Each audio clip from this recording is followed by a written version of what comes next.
This is Robert Burnley coming to you from the 50th anniversary of the Berlin Marathon, and I never listen to None Taken. All right. I was doing a thing. Your dad actually sent me something. Oh. You know horse names? Like horse names are always fun, right? Yeah.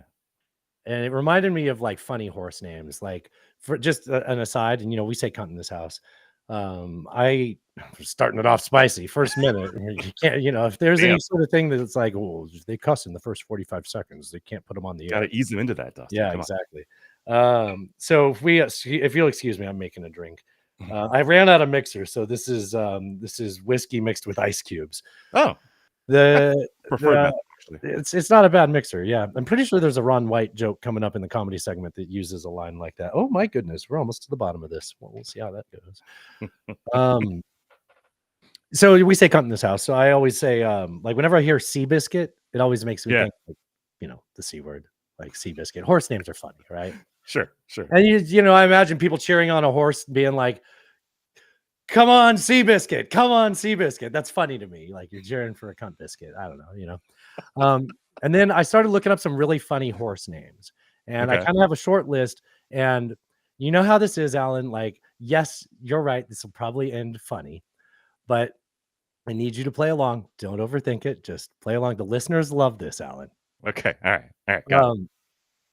So I'm going to give you a horse name, and I want you to cheer them on like it's a race and it's neck and neck. And so there's a horse. I'm going to give you the name, and you're cheering on like that. That horse is almost in first place. Maybe it's in second. It's trying to get, it's coming around the bend, right? And the horse name is My Face. Come on, My Face. Let's go. Come on, My Face. Let's go. Come on, My Face. Come on. Damn house. Should we hit record? Yeah, 1, 2, 3. You didn't hear it, huh? All right, you ready? I heard it. I am ready. Oh, okay. Are you recording? Yes. Cheers. All right. Well, you want to start a show? Let's start a show. That podcast is filling your head with garbage. No offense taken there. Well, it sounds like none taken.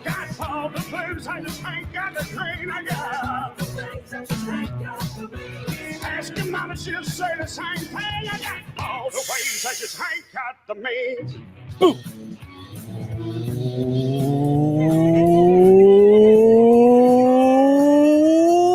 Welcome to episode number 405 of Not Taken, the internet's only debate and current events show, with your hosts Dustin and Al, two political nomads from two different worlds. Shout out to Reverend Peyton's Big Damn Band for the use of their song Ways and Means for intro music. Thank you for joining us. The time of this recording, it is Tuesday, October 1st, 2024. It's a great day for America. It's birthday month. You ready for birthday month, Alan? Birthday month. Let's go. We are two coastal elites coming to you from the shores of the mighty Cumberland in Madison, Tennessee, all the way to the Pacific waters of El Cerrito, California. Here to recap another week of current events and sharing way too much of our tragic personal lives and taking a sledgehammer to the culture war echo chambers. And just in case you're stuck in one of those echo chambers, you need a sledgehammer, head on over to nonetakenpod.com where we have our merch store. In lieu of sledgehammer, I'm sure you can get out of that echo chamber with our fine We Say Cunt in This House mug, or our pint glasses with the show logo, or our Allen's Edging service t-shirts that come in all different shapes and sizes. There's long sleeves, short sleeves, men's, women, unisex. We got ones for all of you, boys, theys, girls, and gays. All this stuff's available for you there over at nonetakenpod.com. And Alan, why don't you give them a couple other things they can do while they're over there? You can also join our Patreon over there. That gets you exclusive access to the hidden track we record before every episode. Another half hour or so for you of content before every episode, exclusive for you. You get access to interviews that sometimes we only release there, or at least early if we do release them ever to the public. Or a hint, though, tomorrow we'll have Billy Wayne Davis on. And that's not coming out till Friday as usual. Yeah. You'll get that right away. I'm just going to post that shit right onto the Patreon. Plus, it means you're cool. You can join for as low as $3 a month. Give us your banana money. Yeah, banana money. If you like, you can join at the $9 level or the $18 level, which Dustin will send you a Culture War veteran T-shirt, which is cool. You get all the same perks though. Just to, show us some love. That's all. So nonetakenpod.com for all of your None Taken Pod needs, RSS feeds, everything is up there. Also, at the bottom of the page, there's a link. Don't forget to support the people that support us. Slickisdigital.com for all your SEO and marketing needs. Slickisdigital.com. Hell yeah. What is up, everybody? Welcome to the show. Hope y'all are having a great week. It's episode 405, which is crazy. Also, I think that's Dustin's favorite freeway when he lived in SoCal. No, hated it. It's the area code for Oklahoma. A lot of Oklahoma. It's area code for like Norman and Oklahoma City, though. So cool. Didn't know that. I thought about it today when we're doing episode 405. Yeah, Boomer Sooner. Boomer Sooner. We beat Auburn this week with a miraculous defensive comeback. Nice. I didn't get up to all that much this last week. How about you, man? Would you? So earlier in the week, a bunch of our friends were going to go to this JD McPherson concert at Brooklyn. Oh, the vice presidential nominee. No, JD. it's funny you say that. I'm getting to that. Oh, okay. So JD McPherson, he's like a blues guitar rock musician. He's been around since like 2010-ish, something like that, 2013. He did a really good show. Like most shows at a big venue in Nashville, the crowd fucking sucks because there's a bunch of record executives and spoiled people, and they're just like, it wasn't even full, which really sucked because he was a good act. Is he playing solo or he has a backing band? He has a band, and he has sometimes he does acts with not his regular band, just stand-ups. and then but this was with his actual band. It was great. Nice. In fact, his drummer was in NRBQ, New England Rhythm and Blues Quartet, which surprised me because I thought that was the band that the Rolling Stones said was their favorite blues band. And maybe they've changed members over time, but like Government Mule, probably. Yeah, dude. He has a saxophone player that saw that. I know a bunch of his songs has sax in it, so I was stoked to see it. 2 songs. He broke the saxophone out for 2 fucking songs. I was like, all right, Northside Gal was a good one. I mean, you got 2. That's yeah. It's better fine. than 0. It is better than 0. The opener for him. So his name's JD McPherson, right? Yeah. Or maybe it's McPherson. And his opener is a guy named JP Harris, who's been doing a lot of shows out here in the Nashville area for like 10, 15 years. But yeah, it took me about 5 seconds to be like, JP Harris, JD McPherson, JP, right? JD Mandel. and also Harris, like Yeah. JP Harris, right? Like, That's- as in Kamala? Quite the coincidence there. Quite the coincidence. Yeah. So earlier in the week, we found out that our friends were going to the show, and I was like, yeah, I don't know. Like, the tickets were kind of expensive. I like the guy. I don't want to act like I'm not a big fan, but I'm not a huge fan. I didn't want to spend the money to the tickets, and I was kind of looking forward to keeping it easy that going into the weekend. I didn't want a rager of a weekend. We'll put it that Sure. way. Were you worried about the storm coming too? Or no? By that point on Friday, I was no longer worried. We could see that we were getting rain, and that was it. We were very fortunate. all right, We'll talk yeah. about that. That's actually one of our big topics, and isn't that something? But yeah, it was just weather.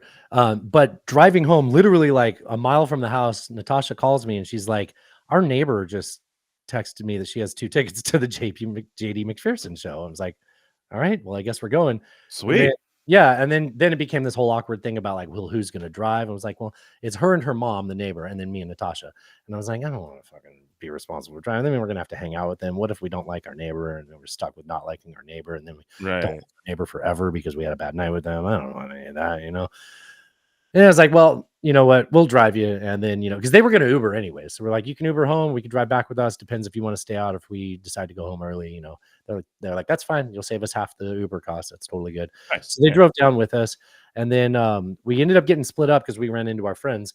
And there's one of our friends. He works in a machine shop. He's just so fucking loud. He ended up getting shushed because he wouldn't shut up during the opening act. Like I agreed with the people telling him to shush. I was like, I don't want to tell him to shut up though. You do it. But you can. Yeah. Anyway, so he the cat's going with the scratch pad there. So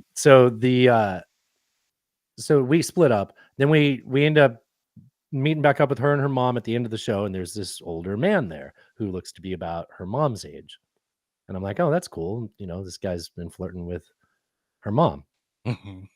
She is like falling down drunk. Literally, she like took a step wrong on the stairs and fell down. The stairs can jump out at you. I don't blame Sure, her. these things happen. Yeah. And she's from Wisconsin, so she had good amount of drinks before we went out. Pre-gamed a bit. Yeah. And so the guy that's been I'm assuming hitting on her mom, he's like really holding her up a lot. And she's like, "Oh, this is my neighbor Dustin and his wife Natasha." And I was like, "Oh, nice to meet you." And he like shook my hand awkwardly. I was like, "What the fuck is going on here?" And Weird he's vibes. like, yeah. And he's like, and he's like, "Well, I can take you home." And she's like, "Well, we were going to go home with them. They're our neighbors." And he goes, I swear to God, he goes, "I have a Cybertruck." Oh God. And she goes, "Okay." And then she just turns around and walks away. It was like high school all over again, but with a gayer car. Oh God. It's like, how is this still happening to me? Like, what the hell? Like, I just got one upped by, this is just, carpooling, but it's just like, I have a Cybertruck. I was like, man, I swear to fucking God, if there's a Cybertruck in that driveway tomorrow morning, fucking set that shit on fire. Dude, it wasn't. He by all accounts, he was a gentleman. He dropped them off and no funny stuff. The Cybertruck was not there when we drove home. Right. We left like 5 minutes after they did. It was so stupid. Like, whatever. That's kind of right. The Cybertruck.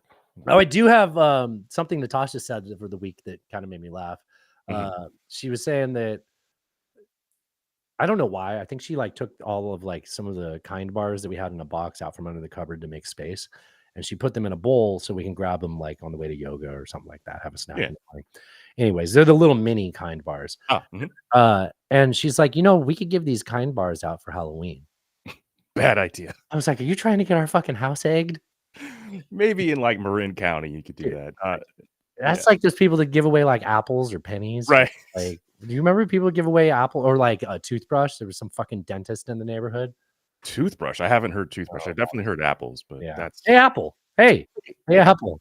All right, let's get into our comedy segment. I call this guy Asian Ron White. He's got a real name, is Henry Cho, but man, you know who I'm talking about. Yeah.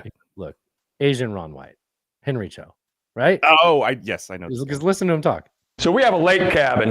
It's not really a cabin, it's a shack, but I call it a cabin. His mannerisms, everything. Like, very much. A couple years ago, I was doing some work on it.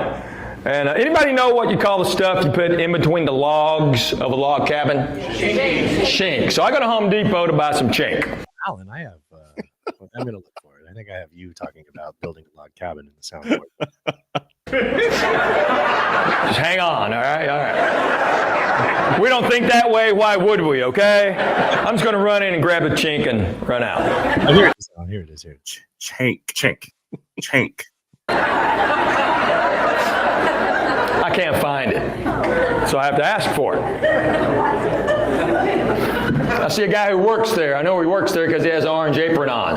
I know that's Ron White, right? You hear the way he's very much. Yeah. His name's Danny because it's Sharpie right there. And I'm like, hey, Danny, y'all got any chink? And Danny's kind of half turning the box. And he goes, no, man, we don't sell chink no more. I went, oh, wow, I get it.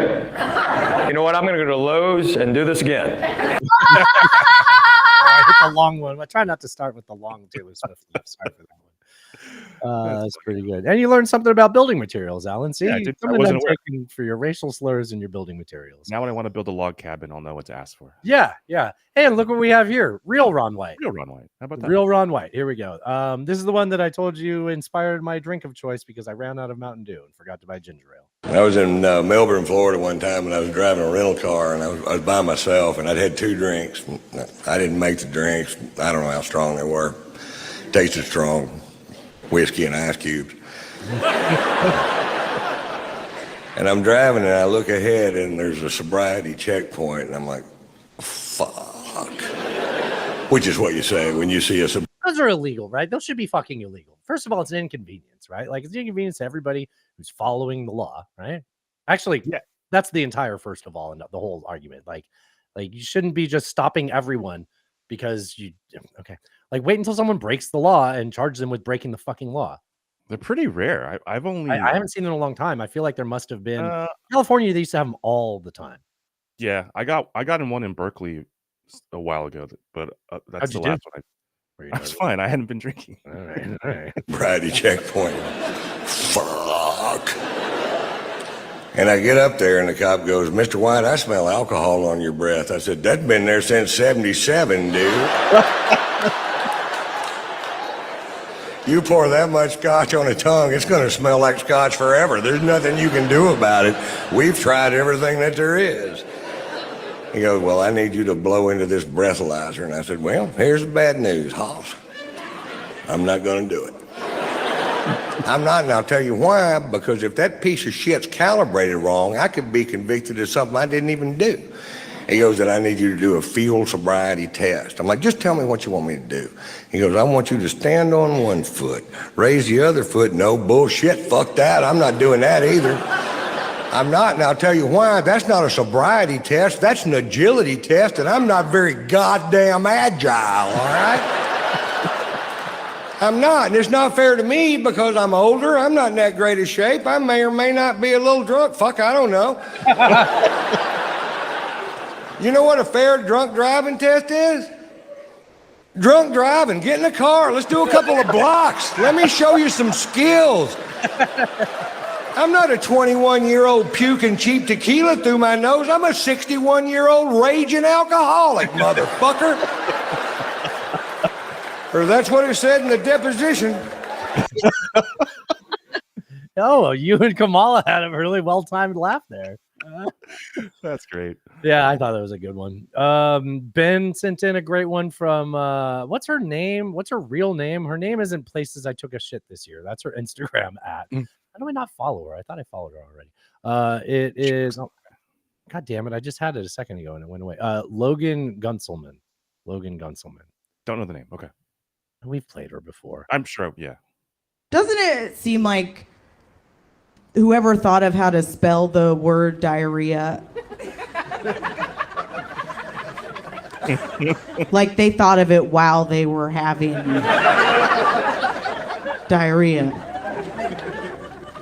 It just seems like a random collection of letters that some guy yelled while he was running down a hallway. His friend was like, 2 R's in a row? He was like, no time to explain. Tell my story. And he just kept...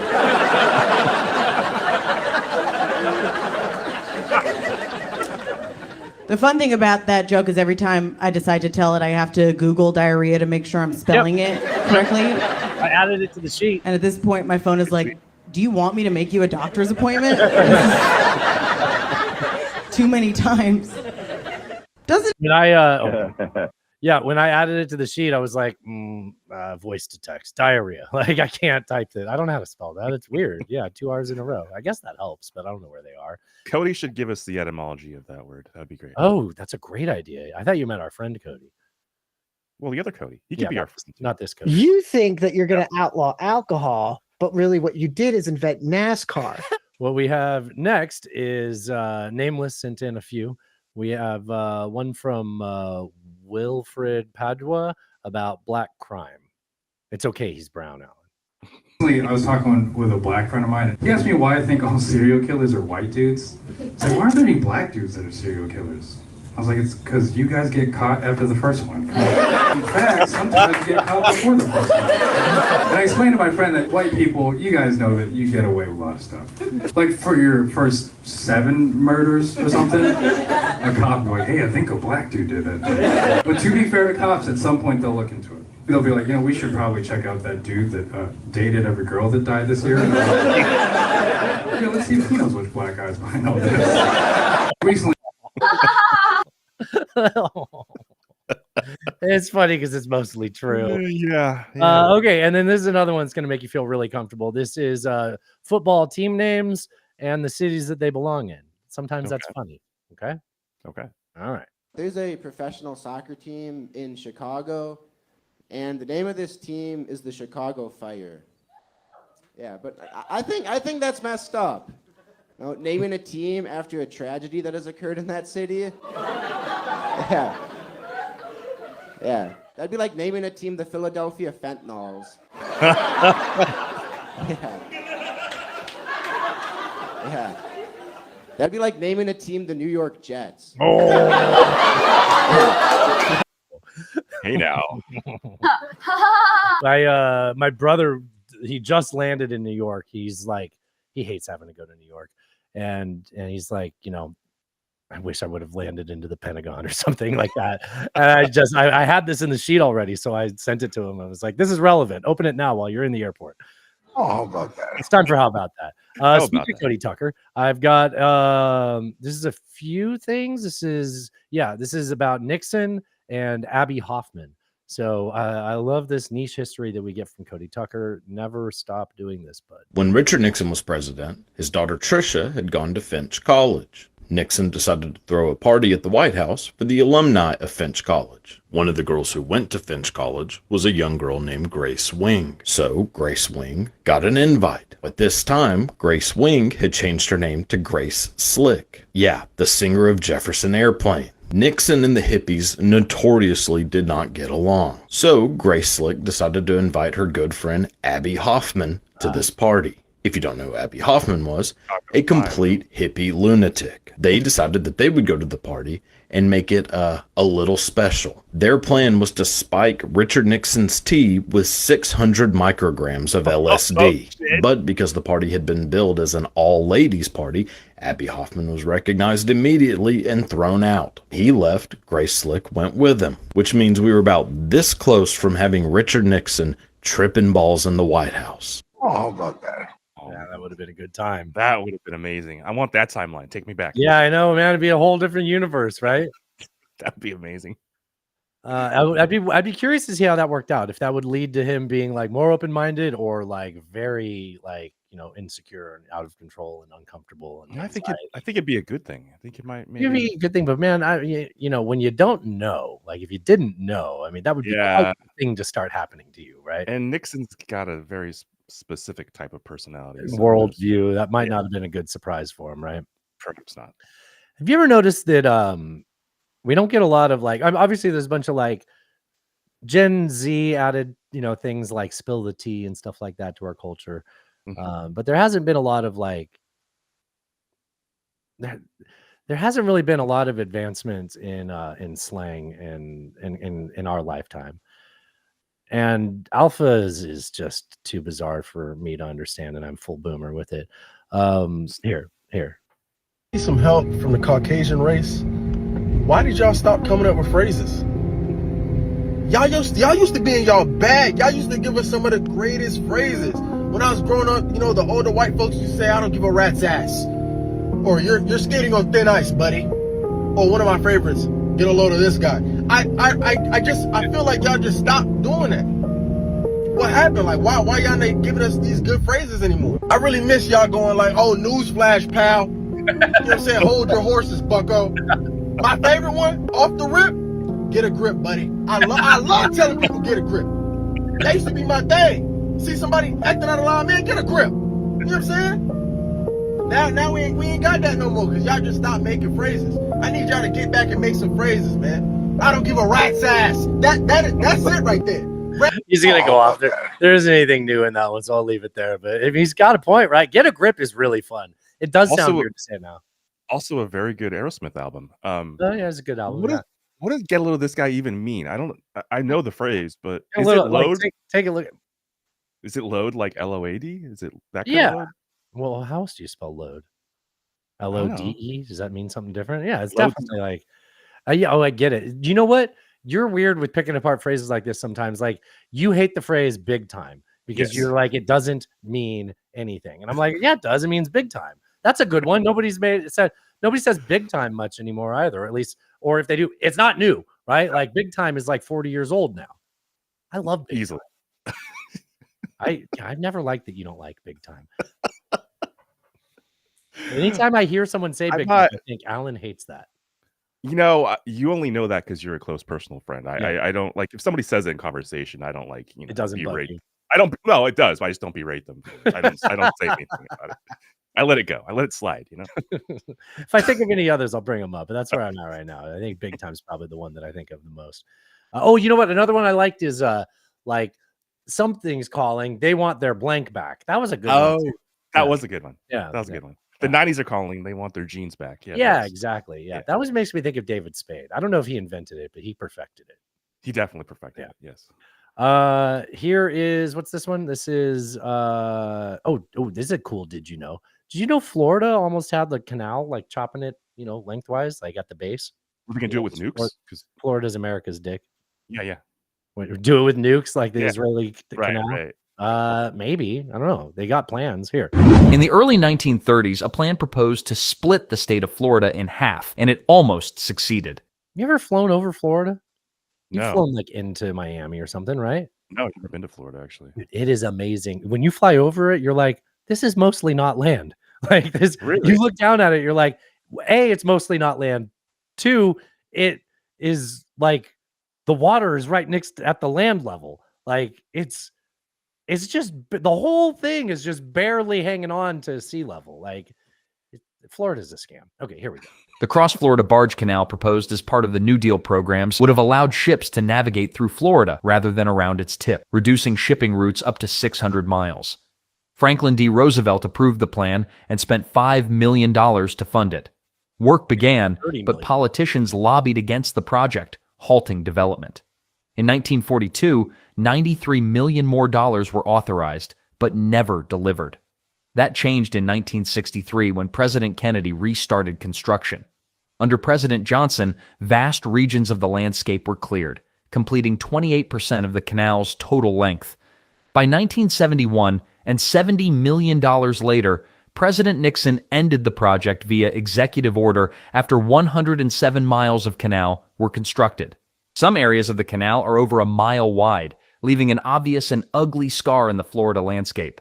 In the early I have no idea. I had no idea about I had this. no idea either. That That's was like crazy. so recent. Yeah. That's wild. I mean, Even why- the why- cost doesn't sound insane when you think Oh, about but that's 60s money. That's different. But why not just finish it? It's Actually, I would point out that still isn't a crazy number amount because so you know what we always talk about how like high speed rail's a boondoggle and like they always build their pedestals instead of train their monkeys. Sure. Right? Okay. I'm tempted to explain that, but you should listen to Untaken more often. You'll know what monkeys and pedestals means. DM me, I'll explain it. The original like high speed rail is Japan with the bullet train, right? So that initially they got the government to fund partially, and then anticipating that the government would back out, they took World Bank funds on it so that the government would feel pressured by having world funding or right. You get what I'm saying? Loans. Yeah. Loans. That's the word, Alan. And then it still ballooned to like 200 million by the time it completed in like the 60s. Do you know the bullet train has been going around since the 60s? I would not have guessed that recently. That means they were old in the 90s when we talked about it in the 90s. Like, wow, Japan's got bullet trains and we still got Amtrak.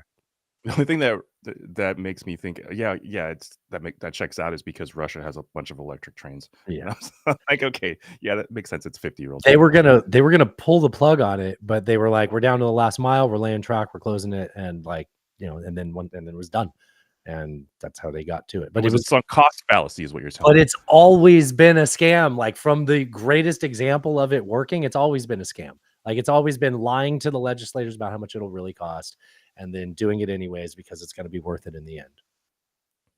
And then California is like, well, we can just do the scam part and like, pull all this money. I've seen the producers. Let's see, white people name. Just FYI, the debate has officially started about 10 minutes. Oh, okay. Do you want to tune into it? I have it up. I have closed captioning on, but I'm not paying a lot of attention to it. So. Very proud of you, Alan. Let me know if it becomes flaccid. Okay. Oh, don't look. I want you to guess who's singing. Okay, don't look. Don't look. You're gonna know the song. The song has been in my head ever since Thrash sent this to me a couple days ago. Don't look. Don't look. Don't look. I'm looking at walls. And then like halfway through yesterday, I was like, why is this song in my fucking head? I was like, oh, that's right. Thrash sent me this. I added it to the show sheet. So I apologize to anybody else that I do that to. Guess who is singing Poker Face here? Can it mine, no you can't read my poker face. Can it mine, no you can't read my poker face.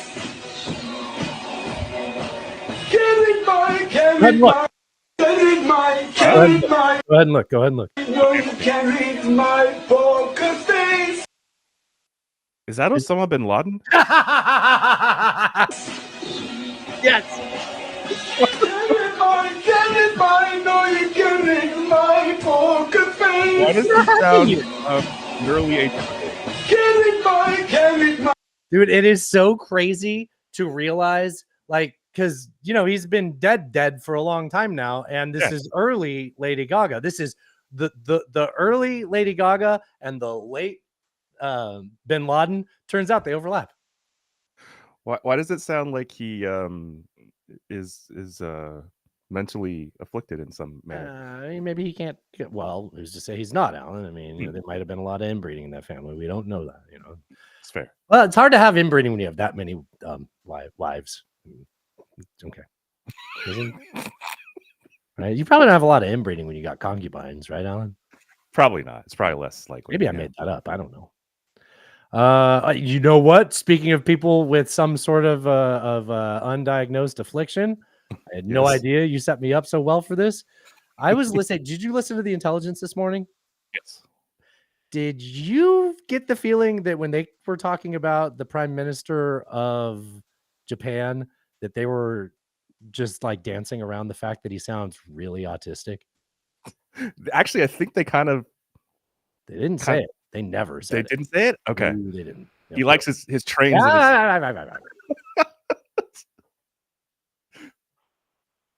A nerd, a geek, an obsessive, a wonk. He likes to collect model planes and warships. When you go into his diet office, as I have, the first thing that sort of stands out is these shelves full of these model trains, model planes, model warships. So he's a real detail-oriented, obsessive type. But he also has a bit of a populist flair of a particularly Japanese variety. He's a train enthusiast. One of us. One of us. Kubo. Gobble. Oh man. They said he was a train enthusiast and he likes ramen, which is like a national cultural. Yeah. I think I cut it off before ramen. Let's see. Hold on. Of a particularly Japanese variety. He's a train enthusiast. Like this is fucking code, right? Like that could be a shirt. Just train enthusiast. I'm a train. That should be a shirt. I'm gonna write that down. You know what? I'm just gonna write down train enthusiast. Yeah. Oh, that could be a show title. Yeah. Yeah. And then I'll remember the shirt thing. That's great. Train and what else would be on there? What would you put on there besides that? Oh. Have you seen the picture of him dressed up as like something? That was going around all last week. They were like, this is the prime minister of Japan, and I'm not lying. And I was like, you know what? That's kind of cool. He's being a little weird. Like, and then that interview was basically, they went on to say a lot of things like he's not very popular. A lot of politicians don't like him. Right. And so they said that to start with. And then when they got into it more, they're like, yeah, he pisses off the left. He pisses off the right. He's a bit of a centrist. I was like, oh, okay. All right. I get what you're saying. I understand exactly why people don't like him. I'm used to it. I like this guy even more now. Like, yeah, I think they were saying that like people in government around him don't like him, but people like in the population generally do, at least on some level. Yeah, I asked my cousin who lives there. By the way, congratulations, Max, astrologator. Many of the songs in our show, he plays our opening sound. The dong dong. How's he doing? He's doing great. He invited me to his wedding next year, but unfortunately, next year's time off is dedicated to spending 3 weeks in Europe. I don't have time for sharks, and I don't have time for weddings. I apologize. Dude, I remember when he like lost all his equipment. That was... Dude, yeah. Oh God. So he moved to Japan about 3 years ago now. Yeah. He was dating a girl that lived there, and he was teaching English. It took him forever to get to move there. I'm so happy for him. I'm trying to find some of his other music. Where's the shark sound? Oh well, we don't have time for sharks. And like I said, it's no time to go to your wedding, but I do love you. And you know what? I told it to Natasha, and she's like, I always wanted to go to Japan. I was like, me too. It just sucks that it's next year. Like, I don't have a single spare vacation day, and I'm not going to Japan for 3 days. I'm not making it a weekend plus a holiday or something. Although it take to fly to Japan like 18 hours or something. Probably from Nashville. Yeah. I don't think they have a lot of direct flights from Nashville to Osaka, Alan. Yeah. Probably not. No, all So right. if you took a 3-day, it's basically you're there one. Like just to get Yeah. there. Oh, yeah. Well, I think you gain a day by going. No, you go to the future, but then you come back. Let's figure out that international dateline thing from. If you go the other way around, you still gain a day. I don't understand how time change works. We'll have to call the Murder on Music Row guy. I think he knew He what would that know. was. He would know. What's the reference you're making? I want to play along. Well, he remembered that he listened to our show where we talked about that before we did the interview. Oh yeah, that's right. That's right. He was doing fine with the time change thing. That's right. Yeah, I think he understood it. I like it when guests listen to our show. Dude, I'm really excited to talk to Billy Wayne Davis tomorrow. Glad we got a lot of spicy news. I hope he's fine with talking about it. He was on Behind the Bastards, so I'm sure he's got plenty to say. Yeah, I'll put together a truncated sheet, but we'll have some spicy stuff in there. Yeah. And I think you good with doing a show on Thursday also, and we'll just put that on the Patreon. Sure. Are you? Yeah. How long do you want the interview to be tomorrow? Normal show length, hour and a half. Okay. Maybe do an hour. Yeah, let's just Okay. do an hour. See if it goes long, and then whatever headlines we don't get to, we'll just do a show for Thursday for the Patreon. Cool. All right, cool. Any other ideas? What else would be on that shirt? I'm a train enthusiast. I'll think about it. Okay, all right, we'll work on it. Let Listeners, if you have ideas, I'm excited. Okay, here, let's move on to. Isn't that something? We're doing great on time. That's the kiss of death. Don't do that. I do have whether we do have the length that we like it to be, the girth of the show is very balanced. So I feel like I put an equal amount of clips on the front and back side of the show. Girth is It's important. not like tapered towards the head and then really wide at the base, Right. Which, I would imagine that's like I don't think that would be a pleasant feeling that it feels like it's getting and then feels like it's I just want it to be consistent all throughout, I would think, right? Veiny and consistent. Yeah. Like a Snickers bar. Yes. Okay. Exactly. Some Exactly. days are harder to do a news show like this where we kind of like try to touch all the bases of the big stories of the week. I mean, I do try to take into account that we have a headline show at the end of the week anyways, but when we do this big show, I don't want to miss any big things, Sure. I was listening to Buzz Burbank on Bob Seska's show today, and he did a little summary, which I think will do us a favor in case we don't get to everything. We can at least say we talked about it. Here, ready? Go. Ready, go. I shouldn't have said that yet because this clip takes forever to go. Here we go. Let's see. The Middle East war is expanding. Bingo. We have death and destruction for Hurricane Helene. Yeah. The mayor of our biggest city has been indicted for taking foreign bribes. The dock workers' strike could cripple the economy. A chemical plant fire in Georgia is spewing chlorine into the air. Fun. And a presidential candidate is proposing one violent day to purge crime. I don't think we have the Purge one on this show. We did that on the hidden track. We don't have anything about Eric Adams, and I don't have anything about the chemical plant. We covered Eric Adams pretty thoroughly. Pretty well. I'm upset about something that we didn't talk about in the Eric Adams things. Can I get that off my chest just so I can feel like a completionist? I think the biggest scandal. So the Turkish stuff, we kind of already felt like we knew about. Just the details were hilarious to read in the indictment. Right. Like, wow, this was brazen. This wasn't just the allegations. This is fucking brazen. Also, that's one of 4 investigations. That's not everything. Right. And there may be there's 3 others that are coming. And there may be other countries involved as well. Yeah. Oh, maybe it'll be Egypt and it'll tie back to Donald Trump because nobody gives a fuck about his $10 million loan from Egypt, which is basically the same thing. But, or Menendez. Or Menendez. Menendez. The thing is Asian. Every time you say Menendez, I think of that. Fuck. What was? I feel like if I were a taxpayer in New York, the thing that would piss me off the most is the way that they took advantage of the. We didn't talk about that. I don't think we talked about that. Can you describe that? I'll give you. Yeah. So essentially, not only did Eric Adams take contributions for his campaign from foreign agents, which is illegal, but he then funneled those donations through American donors, quote unquote, to make it look like they came from American residents, and then use those money because New York has a system wherein they match the donations that you get at on low dollar amounts to sort of like amplify small the donors. little guy's voice. Yeah, so the little guy has as much of a voice as these mega donors, right? They'll match it like 9 times, right? It's an 8-to-1 ratio. So in total, Adams got $10 million from that public matching funds. unknown at this point, like how much of that was from these illegal donations, but a significant portion of it was. We know that. So essentially, that's being your scumbag to know that that's what you're doing. yeah. So that's your state taxes going to fund this guy's campaign when those donations that he was based on were gotten illegally. Essentially, Yeah. Okay. Well, I feel good. We touched on that now. We touched on it. It feels good to touch on it. It does feel when you touch it, Alan. The chemical explosion, I do want to say that's concerning. It's not the first time that plant has blown up, by the way. And the conspiracy web immediately was like, this only blows up on election years. That's so weird. Which, okay, what's your point though? You need to go A to B to C. Like, they never do that though. Yeah, I know. I saw the video. It was pretty impressive. Well, and then there was another video going around this morning that a lot of people sent to me that like instantly I was able to debunk. It was a picture from in the morning, and it said, this is what it looks like in Gwinnett County this morning. And it's just like a cloud all over the ground, right?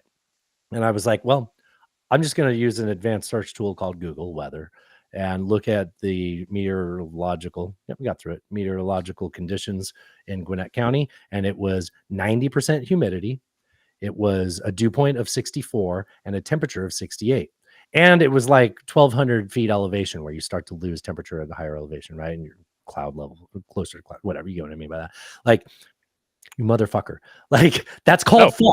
That is the recipe for fog. It is not precipitating because you didn't get to the dew point, but you're 4 degrees from the dew point and you have 90% humidity. And factor on top of that, I live in that rough region, right? Like that area of Georgia would roughly be in our region, the mid-south, right? And we have been getting Google notifications saying expect dense fog in the next morning for the last 3 days.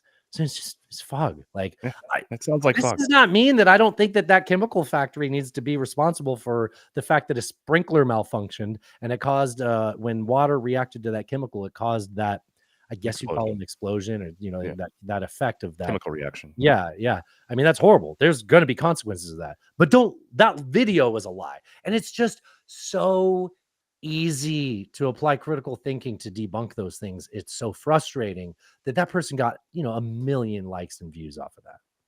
That sucks. I know. Hey, we're getting into the immigration portion, it looks like. Do you want to just... Yeah, I'll pull it up. Let me play... Well, I want to get into this. I've been dancing around it. Let's talk about what's been going on. This is the big story domestically.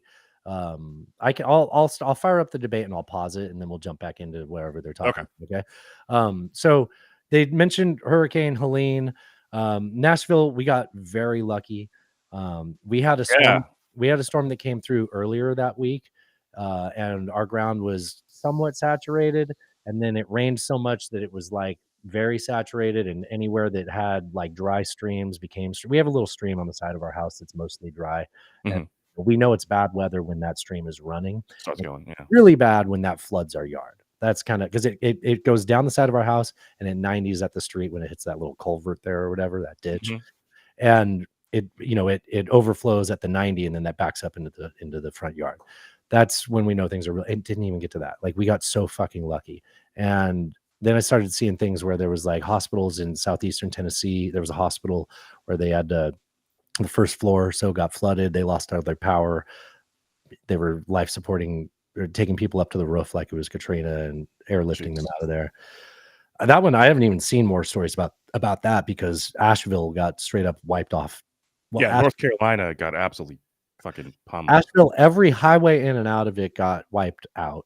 Yeah. And there was 2 roads going in and out of it. Roads, not like highways, roads. So like everything for one of the biggest cities in Western North Carolina. I had to get my directions right when I said those words. It's just all like they're isolated, right? And there's 100,000 people live there. I don't know how many people live there. A lot, right? Anyway, here's Congressman Nice Guy, Congressman from North Carolina. We love playing him here on the show. He normally shows up in the Culture War. Here he is talking about this. And I waited too long to share it. I knew that was coming. I thought I could just dance around that. Here we go. Ready? It's pretty late, but here's the situation. Western North Carolina was just smashed by a flood that tore through everything. And a lot of people are... It's worth talking about the fact that on the East Coast, Western North Carolina and Eastern Tennessee is about the highest elevation you'll get to. and it wasn't what you would expect to see when a hurricane comes through, which is a huge fucking part of this, right? Like it's shocking that Western North Carolina and Eastern Tennessee got hit by a fucking hurricane, and it was saturating the ground, and then high winds knocking down trees and taking out roads, and Because typically you would expect that geography to sort of hurricanes, you think it's surge, it's storm surge, right? Yeah. It's So we're the flat ocean land. coming into the land, not rain and wind, Right. Are stuck and running low on supplies. If that's you, I want you to know what's happening right now to get you what you need. There is a massive mobilization underway being coordinated by the governor. The National Guard is on the ground. They've done over 100 rescues and have brought in over 30,000 pounds of food, water, and medicine. We've got heavy lift aircraft from 7 different states running those missions. The Asheville airport has reopened, but not for commercial traffic, just for bringing in supplies. There are dozens of search and rescue teams from across the country who are now on the ground. It's over 700 people just focused on search and rescue to handle the most urgent situations. Water is a top priority. Damage to treatment plants was severe. We're talking more than repairs. Some of them will require rebuilding, so we will be bringing water into the region for an extended period of time. Thousands of linemen from across the country and Canada are on the ground working to get electricity back on. 2 days ago, there were 1 million people without power. Now it's down to about 400,000, but a lot of substations flooded and the water has to go down before they can be repaired, and some of them will have to be rebuilt. All of our hospitals are open, but some of them are running on backup power. Getting all of our hospitals back on grid power is a major priority. I know some of you are stuck because the roads are blocked or washed out. We've got 1,600 people from NCDOT on the ground right now trying to solve that problem. They're trying to get people out and food and water in. Cell coverage is still really bad, but emergency mobile cell towers are being sent out to 10 western counties that were hit really hard. As soon as they're in place, their locations will be announced. Cell phone carriers have also activated disaster roaming so that any phone on any carrier can access any network to make calls. Sucks they could always do that. Governor Cooper's request for a major disaster declaration has been approved, which means... Oh, it's funny. Roy Cooper asked for a disaster declaration in 2017 and got denied by Donald Trump. If your home was damaged or destroyed in a disaster area, you can apply online right now for help through the Individual Assistance Program. And if you're watching this and you weren't impacted by this disaster and you just want to help, you can go here. This effort nc.gov/donate. is being managed by the United Way. It's a great way to give. And for folks who are watching this who have been cut off and are waiting for help, please know you are the primary mission. An enormous effort is underway to reach you. You are the top priority for thousands of people, and help is coming. Right. Just I love his ability to message and be so sincere. If I find out this guy's been cheating on his wife or doing anything fucking untoward, it's going to be the biggest heartbreaker in politics in a very long time for me. No, I agree. That's the voice. That's the voice that you want in that situation. Right, because there's other versions of this where you're like, whoa, I mean, there's the Mark Robinson version of it, right? Where it's just bluster and Yeah, no, that's the voice of calm and the voice of we got you and this is what we're doing and this is what you can do. And I saw one of the military guys I follow was asking for his followers if anybody who were pilots could pick up some 400-pound batteries because they were going to use drones to get into these hard to reach areas to get them like supplies and stuff. Yeah. So yeah, there's a lot of work being done, but just absolutely disastrous what that storm did in North Carolina. Completely unexpected. I mean, let me play a little bit describing it. Is that okay? Oh yeah, yeah. This episode was pretty heartbreaking. Yeah, I didn't want to play too much from this, but I heard this. I was like, I want to put that on the show. Yeah. Electricity or a cell signal to call for help. Guys, just to give you an understanding of the devastation we're dealing with here. Chimney Rock's gone. Flying Bridge is gone. If you can't understand, he said Chimney Rock's gone, which is a town. Chimney Rock's gone. And when he says it's gone, the dam upstream was overflowed or gave way from, I think that was Lure Lake, and it wiped out a town. Like just a wall of water took a town away. Like it's gone. It's not like there's no rebuilding. I mean, I'm sure people will try to rebuild it, but it's going to be something new now. It's not anything rebuilt. It's not like when you go to New Orleans and you're like, oh wow, this floor looks like shit. I guess it was, survived Katrina. Like, no, it's gone. It's not there. Just does not exist anymore. It's just wiped off the face of the earth. The bridge is gone, and the fucking road's gone.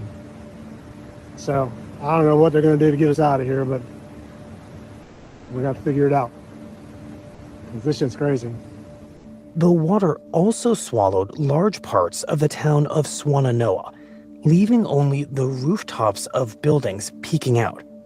With no way in or out, rescue workers resorted to flying in helicopters and dropping bags of food on top of a church and a Harley-Davidson shop. Okay, that's one clip. Hold on. And when the rain was finally over, the Swannanoa River, which spans all 22 miles of Buncombe County, had broken every modern record for flooding. It rose 19 feet in just 20 hours, peaking at more than 26 feet and submerging the city of Asheville. 19 feet in less than a day. That's insane. New drone video shows just how bad the situation is in Asheville. The city's now isolated after roads leading there flooded and cell towers were knocked down. I want to pan over if we can. They start describing something about like a house floating down the river and then hitting something and breaking into parts. Yeah. Right. And also the guy that tried to stay in his trailer and yeah. Yeah. Holding on for like 6 or 7 hours and survived, right? No. Oh, geez. Okay. Or over 1.2. So this is in Tennessee, Greene County, the Nolichucky Dam. Million gallons per second of water coming over the Nolichucky Dam at one point in this storm.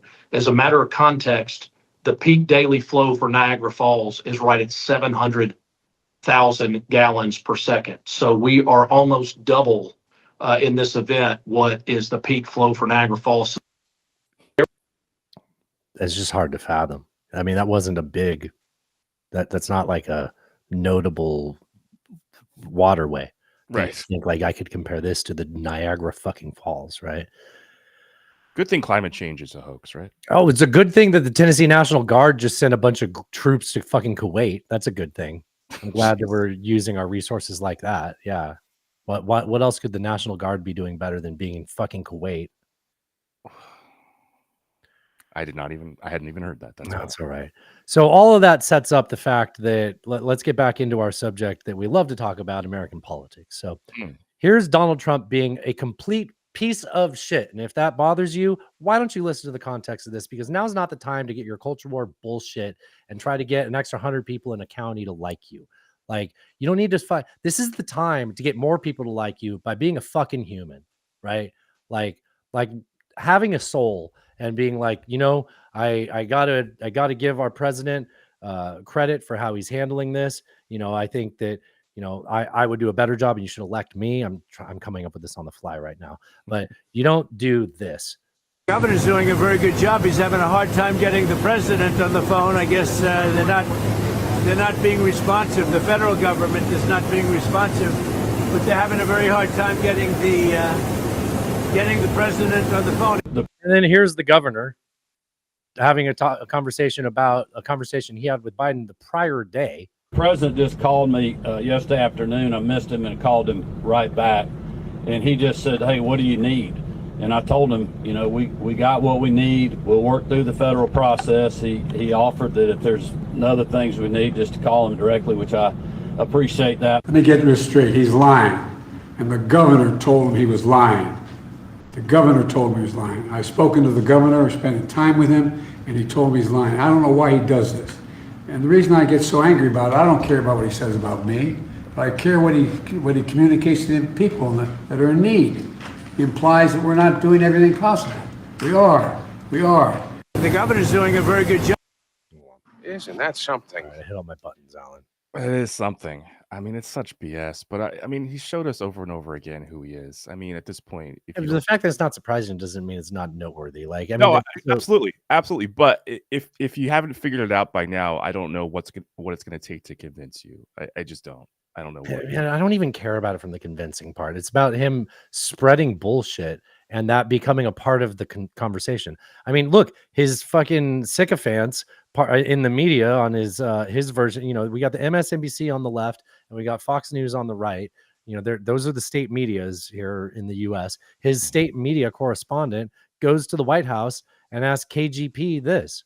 On Helene, people in Western North Carolina were drowning in their houses this weekend. Others were losing everything. President Biden was at his beach house, and Vice President Harris was hosting political fundraisers on the West Coast. Who cares what the fuck they're else going to say on that, right?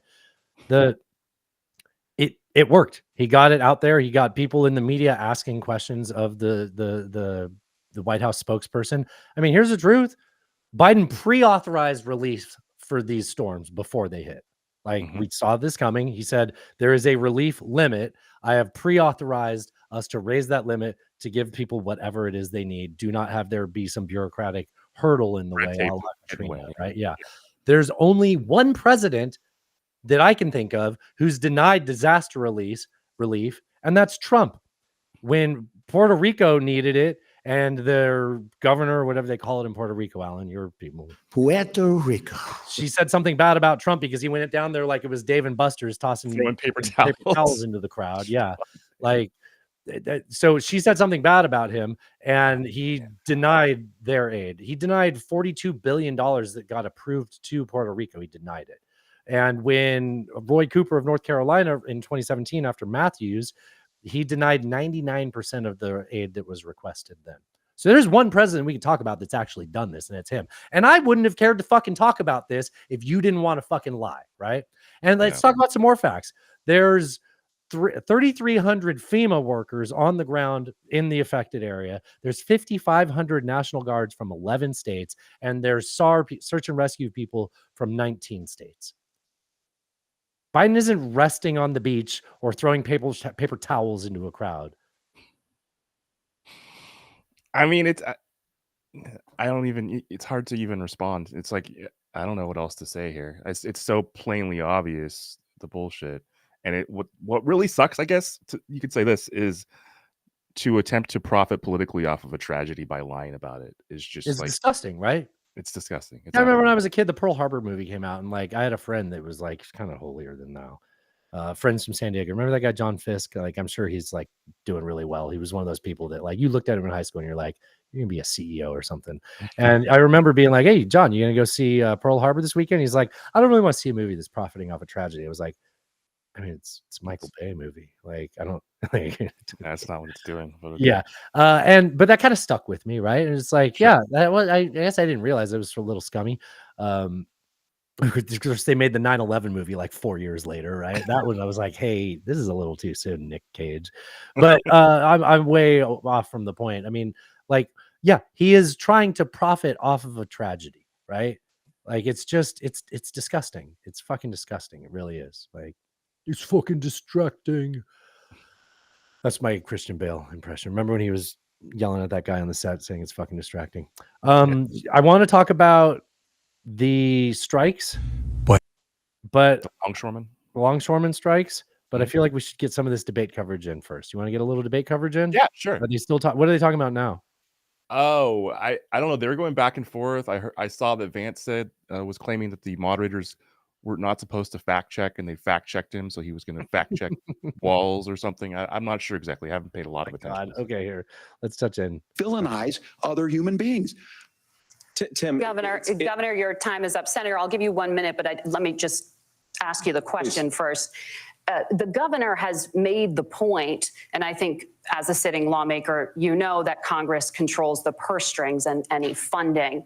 So you have said repeatedly that Donald Trump would, through executive action, solve this. Do you disagree? Immigration. That Congress controls the purse strings and would need to support many of the changes that you would actually want to implement? You have 1 minute. Look, Margaret, first of all, the gross majority of what we need to do at the southern border is just empowering law enforcement to do their job. I've been to the southern border more than our borders are. Kamala Harris has been, and it's actually heartbreaking because the Border Patrol agents, they just want to be empowered to do their job. Of course, additional resources would help, but most of this is about the president and the vice president empowering our law enforcement to say, if you try to come across the border illegally, you've got to stay in Mexico, you've got to go back through proper channels. That's literally what they're doing. That's what they're doing right now. That is what they're doing now. Also, empower is one of those and like, he's very corporate words that doesn't really mean anything unless you actually 100%. This guy's all against DEI, but he's saying all the phrases that they use, right?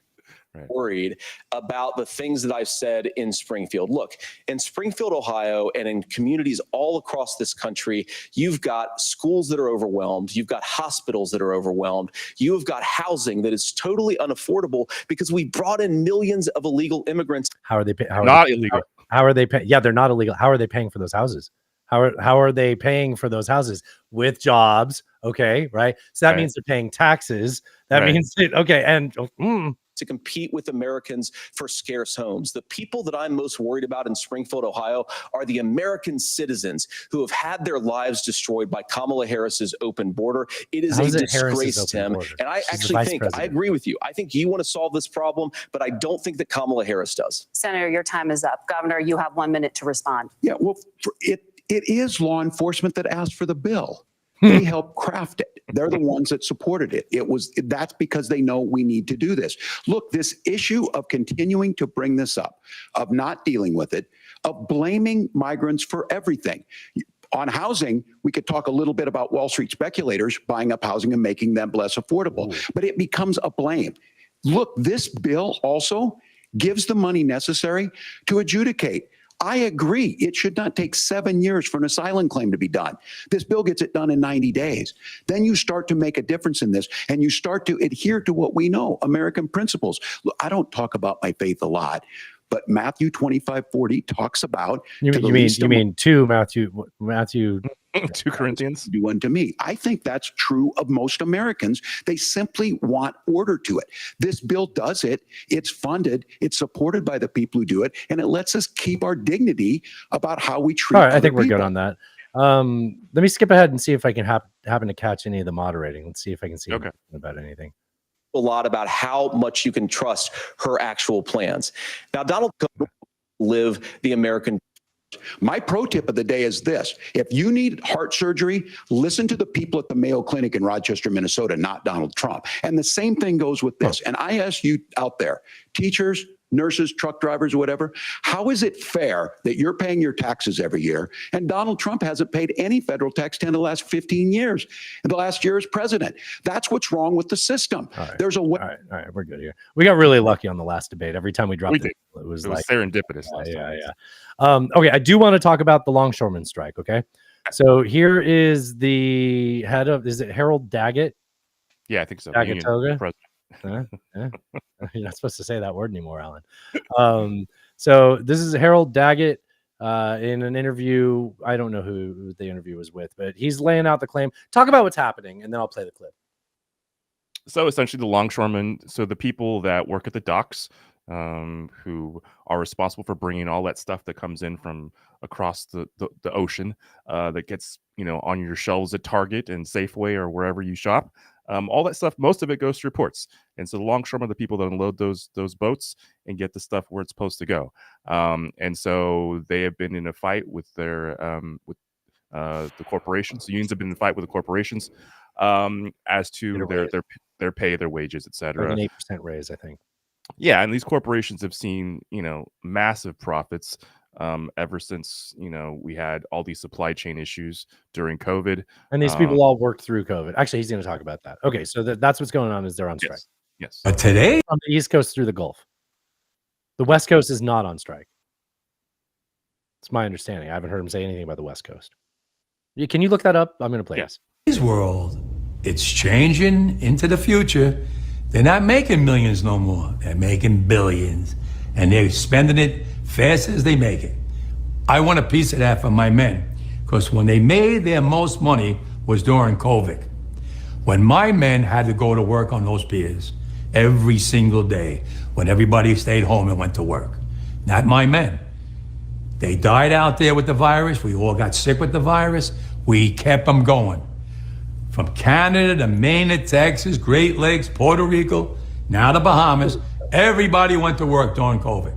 Nobody stayed home. Well, I want to be compensated for that. I'm not asking for the world. They know what I want.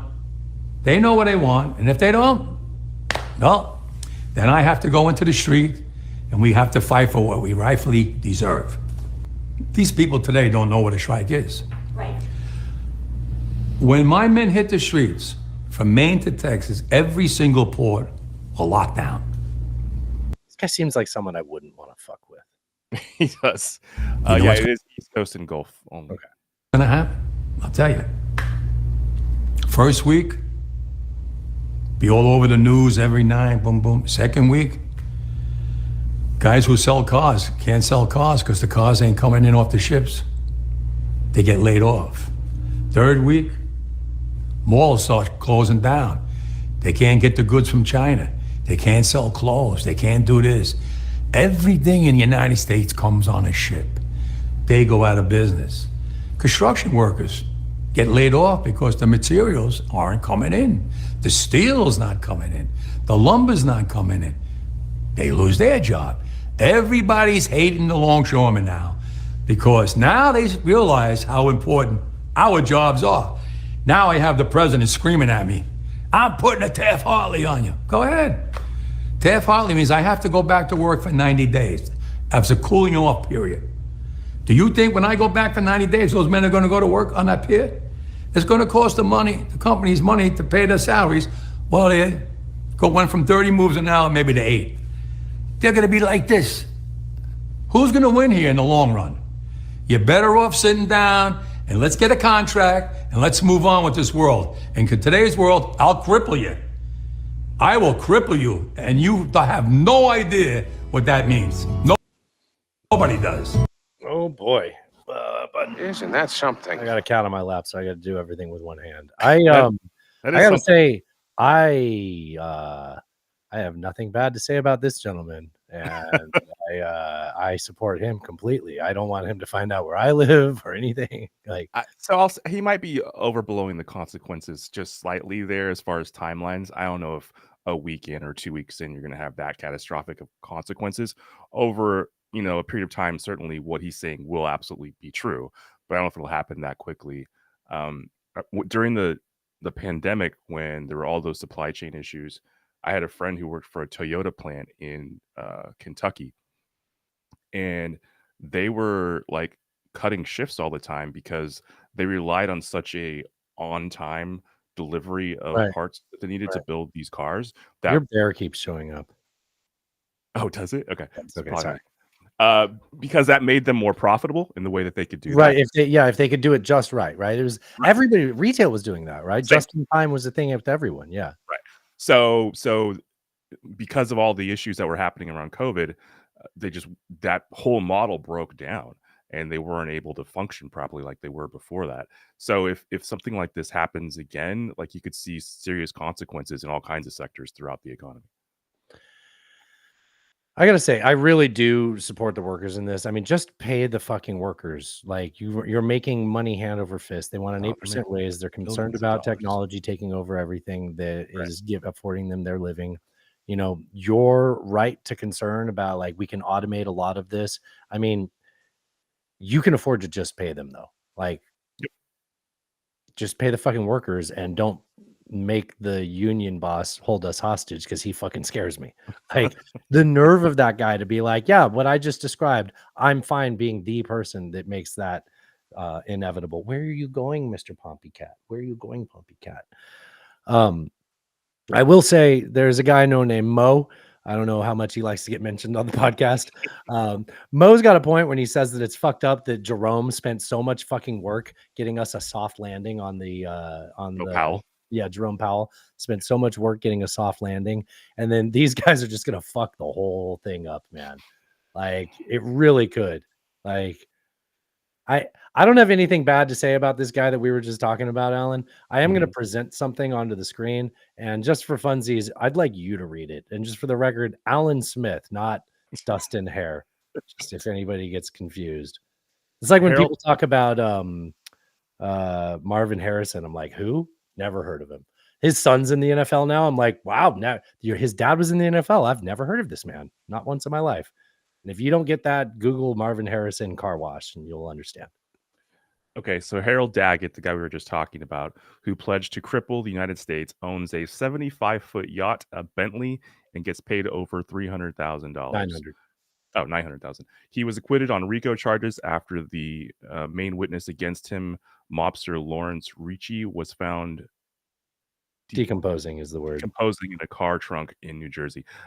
He just doesn't seem like the type of person I would like to talk to. Yeah, he might be You're Sopranos. telling me that organized crime and unions are overlapping in some That's way? never happened. Come on. Before, That yeah. doesn't- that's not Wow. a thing. I want to play this clip. This is Commerce Secretary. Now, do you think it's weird that I would play a clip of the Commerce Secretary talking about something in regards to a strike? Not the Labor Secretary? I think the Commerce Secretary. Where have you been This, don't you think? Am I that off base? No. You know. Okay. kind of focused and hearing on what would happen if the strike? Where have you been kind of focused and hearing on what would happen if the strike goes, let's say, longer than a week? Again, I have not been very focused on that. Where have you been kind of focused and hearing on what would happen if the focused on that? That's Isn't that something? But it goes on. Oh, she's just specifically if it goes on more than a week. You should have been less specific. I could have given you an answer, but I have not been focused on that specific question. And as long as we're on the subject of strikers, let's talk about the Boeing strikers, which kind of forget that that's been going on, but Boeing workers are on strike. We're very lucky Tim sent this in. that we haven't lost an airplane in transition from one place to another. Quality over quantity is really what we should focus on, and managers should be taught that from the get-go. I don't believe they're smart enough to understand just how bad this is. We killed 346 people, then we have a door fly off, then we strand 2 people in space. Then, what kind of more bad news can you possibly want for your stocks? It was at 400 for a while, now it's down below 170. It's epidemic with management. First lines are pushed hard to get things done on time. It doesn't matter if it's done right or not, get it to the next location on time. The thought process is that their bonus is based on its movement through the factory. That's all they're about. We're very lucky that we haven't lost an airplane in transition from. I love transition as a euphemism for in flight. I didn't even realize that's what he was doing, but now that you say it. Yeah. Playing in transition. Yeah. And I don't expect a lot of follow-up on that, but I didn't want to let that go. If we're talking about strikers, I do have a transition clip. If you don't have anything to add, are you good? No. I have a clip to transition us from domestic American problems to the Middle East, if you're good with that. Absolutely. All right, here we go. Oh, didn't load it right. Get ready, America. Mr. President, what is it? Green Goblin is attacking New York City. What? He's causing mass destruction right now. Should we alert Spider-Man? No! Send $50 billion to Israel right now! Isn't that something? The key to comedy is, Alan, is timing. We nailed it. All right. So Lebanon and Iran. Initially, I had a whole segment here just talking about the fact that Israel was going to do a ground invasion into Lebanon. Since I live in Tennessee, I must pronounce it right. Lebanon. I think my big thing that I was going to point out is people were like, oh my God, they're doing a ground invasion of Lebanon. And it's like, well, like last week they were talking about doing mine sweeping operations. So what did you think that was for? Like you don't mine sweep if you don't anticipate, like you do that to have ground troops go forward. I don't know anything about military strategy. I just know like you don't do that for no reason. Like I'm going to mine sweep for the Lebanese, dirty knees, Lebanese, right? Like no, From the goodness of my heart. It's from the badness of my heart. It's the evil, invasion part of my heart. I will say then something happened earlier today, and we all watched the world change on our phone on our lunch break. It was a little before lunch for you, but I remember sitting on my lunch break eating is Taco Tuesday at the university I was at, and I'm sitting here eating a taco. By the way, I'm 42 years old. Well, I'll be 42 years old by the next week's show. I do not know how to anticipate the size of the taco so that when I fold it, it doesn't overflow. Do you? Are you good at this? I put the meat down and I'm like, that seems like enough meat for a taco. I certainly wouldn't want less meat than that. And then I'm like, oh, there's beans and rice. I'll do a little bit of beans and rice, just not too much. And then I'm like, okay, well, I'm going to skip the lettuce, but I'll put some cheese, sour cream, guacamole on there. And then I fold it up and it all squeezes out the sides. Like I can't. Then I'm like, well, I guess I'll get a bunch of chips and make nachos afterwards. Like, I am 100% certain that there are some fun things to isolate in that last 45 seconds or so. So I can't imagine. Get on that. But no, I still underestimate how much the toppings are gonna fit in a taco. Yes, I'm with you. So I feel like when I think me and Alan are on the same page here. We are not. We're not in the business of anything. This is something we like to do. We're in the business of Alan doesn't have a job. I have a job. But let's just finish the phrase anyways. We're not in the business of getting news out to you fast and being the first. We are more concerned with being accurate with what we talk about as best we can, right? We don't want to knowingly say things wrong just because, the ghost of Kiev and things like that, right? Right. The hot take fast. Yeah. So let's recap a little bit of what we know. Let's play this clip from Ryan Macbeth because I think he touches on a lot of things I already had notes about, and I'll skip those notes after hearing him talk about it here. So what I am talking about, in case you've lived in a cave, Iran responded to either Israel's invasion of Lebanon or 2 months ago when Israel killed the leader of Hamas in Iran, right? I think according to their official statement, it's all three. So it's the third thing. Hassan Nasrallah. Gaza was the third thing. No, the killing of the guy in the bunker. Nasrallah. The head that was the other one. Forgot about that. Yeah. Okay. I think they said it was all three. It was all three. So good. So don't worry, we're not going to do this later. But it's all of a. But we didn't forget about that one from a couple months ago. Right. But we are finally reacting to that while we're doing this other thing. So you're in a lot of trouble, young man. Right. Yes, that was the tone. Oh, it's not plain. Thank you. I appreciate you saying that in a timely fashion. Things regarding this recent strike on Israel by Iran. The news says about 200 missiles were fired. In actuality, it was probably more like 400. And it seems like Iran mainly targeted air bases. Of particular note is Hatsarim Air Base, which is what the 69th Squadron, or the Hammers, fly out of. They operate the F-15I, which has been involved in a lot of air-to-ground action, specifically around Lebanon. Now, you might see a lot of footage of explosions and stuff like that, but keep in mind, air defenders don't target weapons that they believe will land in an unpopulated area. So there's words there. It's worth explaining to, in case he's talking too much, too fast, right? Air defenders. He's talking about missile defense systems. And while this was all happening live, Alan was taking a little nappy poo or something. But because he probably had a late night and he gets up at 10:30. I was in the group chat and it was going off, Alan. I'm glad you weren't in there because that whole thing we did to open the show, I was asking for their help on coming up how to phrase that right. Shout out to James for figuring out the wording. But I was like, Alan's not going to see this. But Loadmaster was in there and he was like, hey, because at first we're like, hopefully, I don't want to see a bunch of civilians die, Yeah. Especially if they're Israeli. No, I'm joking. I don't want to see a bunch of civilians die. And, so, like, is Iron Dome going to be effective? Because you heard that the launch has happened and then it takes time for them to get there, right? Yeah. So we're all just waiting for them to be incoming. And then you start to see videos released of strikes landing and fires and stuff. And you're like, well, is that a populated area? I guess we'll find out when this all settles, right? Everybody in Israel was in a bunker. Almost everybody in Israel was in a bunker when this happened. Mm-hmm. But, for poor, unfortunate souls that weren't, and they were where the missiles were landing because you could see them landing, right? Loadmaster was quick in the group chat to say, Iron Dome and things like that are only going, in this video, he just called them air defenders. They are not going to waste their potential defense ability on missiles that are going to land on invaluable targets. So if it's going to land on bare earth or Like the non, middle of a field or something. It's yeah, not going or to not bother. on a Yeah. base or not in a populated area, you're going to save your missiles for your defense system for higher threats, right? Okay.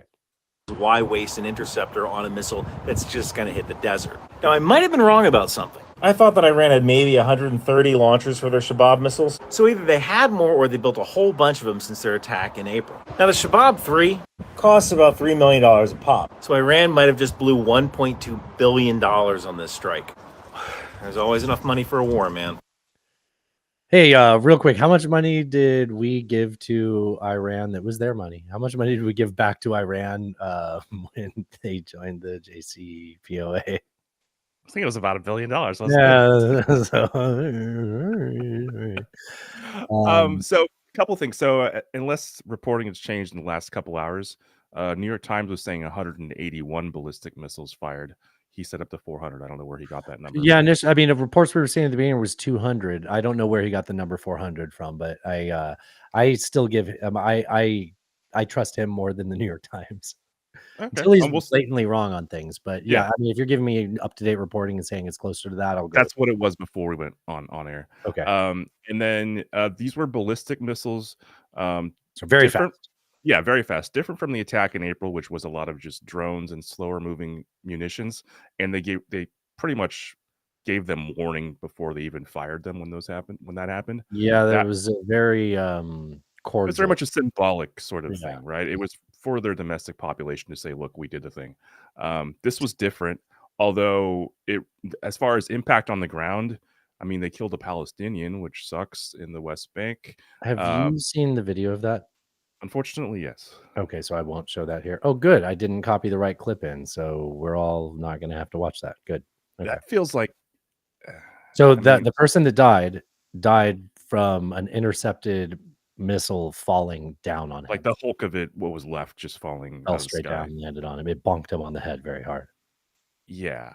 It looked like something out of a movie. It looked horrible. Yeah, I mean, it did. What were you going to say, like out of a cartoon or something? Yeah, it didn't look. So that happened, but yeah, this is a very different thing as far as This is the largest ballistic missile attack in history. Like that, so the way I saw it worded was, this is the largest ballistic missile attack on another country, and I was like, are you telling me there's a civil war where there was more? So in Iran's statement, among other, besides what I already said that they said, at the end they said, we did this because of these reasons, and if Israel responds, we're going to come down even harder. Now, what does that mean, right? And what are the options of Israel's response, right? And again, I see people on the news being like, well, Iran's a week away from having nuclear weapons. Oh, they're always 14 days away, Alan. I mean, I've said it before, Yep. which because it's true, but they're always 14 days away. Right. Tomorrow they'll be 14 days away. 2 weeks from now they'll be 14 days away. Right. And the threat today is, well, they're going to speed that up so they can be nuclear power. I already saw people saying that too. Yeah. Oh, there'd be F-35s in there taking it. I mean, so my initial, while I was watching this happen, I was like, there's about to be a portion of Iran that won't be inhabitable by humans. Yeah, you texted me that. Yeah. You know, like it maybe not. You know, I reached out to a few people and they're like, yeah, universally, they're like, Israel won't use nukes. They'll target oil pipelines or freshwater dispensaries where they, hit them where it hurts, kind of. But I don't know. I could imagine Israel going after their known nuclear facilities within Iran. I could totally see that. And it seems like that would be a place where no one would be able to live for several generations afterwards. It's certainly possible. I mean, and the thing is that this gives Netanyahu a shit ton of political cover that he didn't have before. Things were going south in Gaza. There was unrest in the Israeli population. There was a lot of pushback in the international community about the way Israel was conducting that war. And then stuff in Lebanon kicking off too, for the potential for a wider kickoff. And then Iran does this, and now Netanyahu gets carte blanche. This is October 7th all over again. I mean, he has carte blanche again to do what the fuck he wants. So who knows? Well, I thought Israel invaded. Israel did something to Iran. Israel did something to Iran. I mean, why was Iran doing this? Oh, because of Hezbollah. Something in. and Oh, Hamas. okay. Well, that's in Lebanon, though. Well, the one thing happened in Iran, though. But no, But I they said take it your had to point. do with. They said it I had to take do your with. point. Yeah.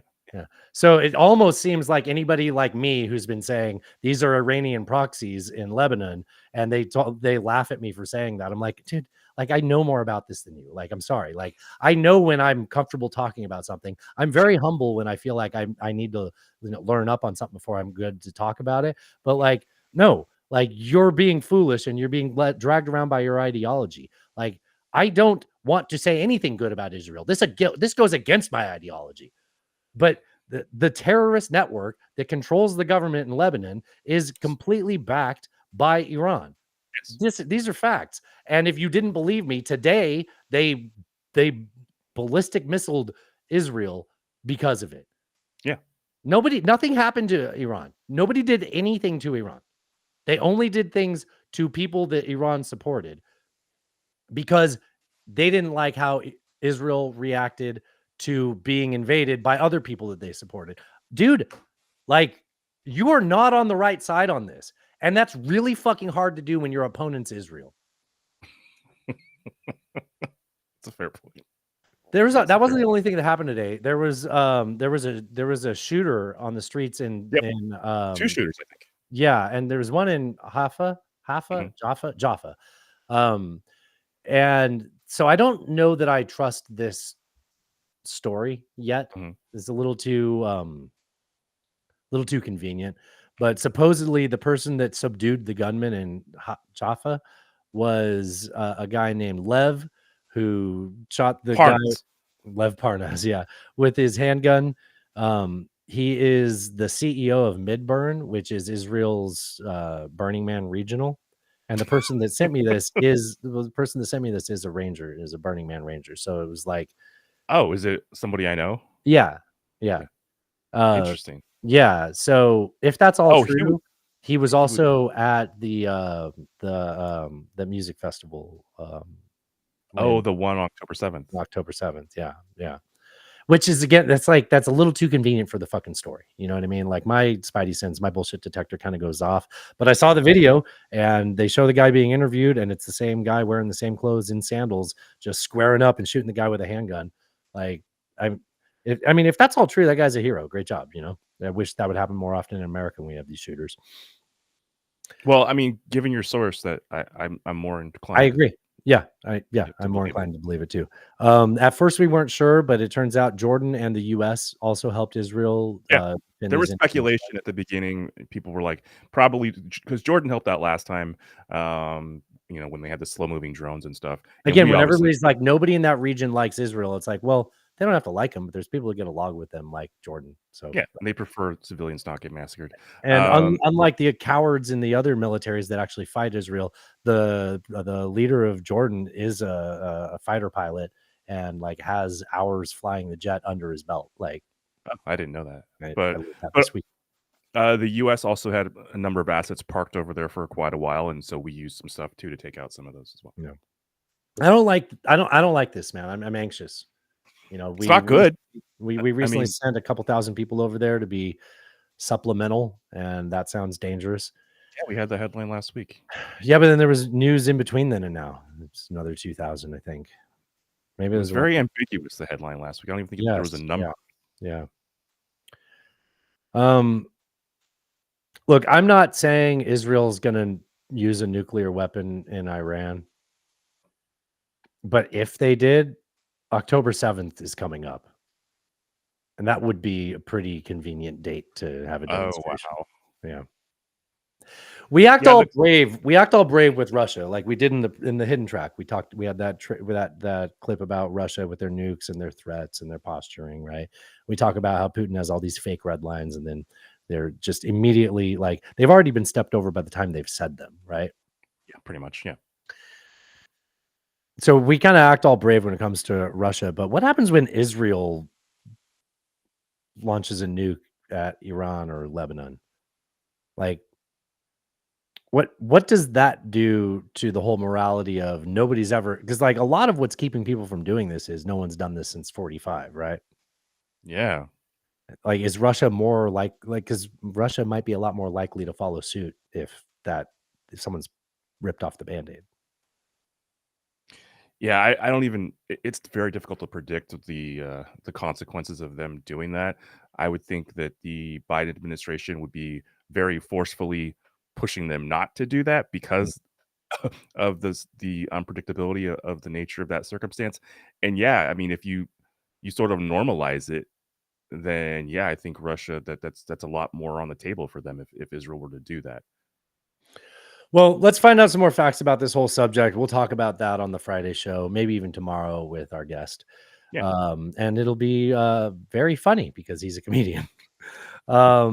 I do want to play as much of this as you want. I know it's kind of a long clip, but right before Israel killed the leader of Hezbollah, Hassan Nasrallah. or actually, was this after? This is on Monday. Excuse me. Right before that, he did a speech at the UN, but that's why I was getting this confused. So on Monday, Netanyahu released this video as a message directly to the people of Iran, and he says it at the beginning. He goes, I want to talk to the people of Iran directly," and then he says this in English with English subtitles. I speak a lot about the leaders of Iran, yet at this pivotal moment, I want to address you, the people of Iran. I want to do so directly, without filters, without middlemen. Every day, you see a regime that subjugates you make fiery speeches about defending Lebanon, defending Gaza. Yet every day, that regime plunges our region deeper into darkness and deeper into war. Every day, their puppets are eliminated. Ask Mohammed Def. Ask Nasrallah. There is nowhere in the Middle East Israel cannot reach. There's nowhere we will not go to protect our people and protect our country. I mean, that's definitely a threat, but it's also very true. Yeah, true. With every passing moment, the regime is bringing you, the noble Persian people, closer to the abyss. The vast majority of Iranians know their regime doesn't care a whit about them. Keep in mind, this was, when you're listening to this was 2 days ago. So this was a day before Iran fired those missiles into. If it did care, if it cared about you, it would stop wasting billions of dollars on futile wars across. Also, that ballistic missile attack, that happened in the middle of the night, right? That happened midday for us. That would have been the middle of the night for them, right? Yeah, it was literally around midnight, I think. That's another part of this. It's kind of, we used to have a phrase for that. Remember when Bill Parcells got in trouble for saying Jap attack? Yes, I do. I'm just quoting him. I'm not saying, okay. Right. Across the Middle East, it would start improving your lives. Imagine if all the vast money the regime wasted on nuclear weapons and foreign wars were invested in your children's education and improving your health care, in building your nation's infrastructure, water, sewage, all the other things that you need. Imagine that. But you know one simple thing. Iran's tyrants don't care about your future, but you do. When Iran is finally free, and that moment will come a lot sooner than people think.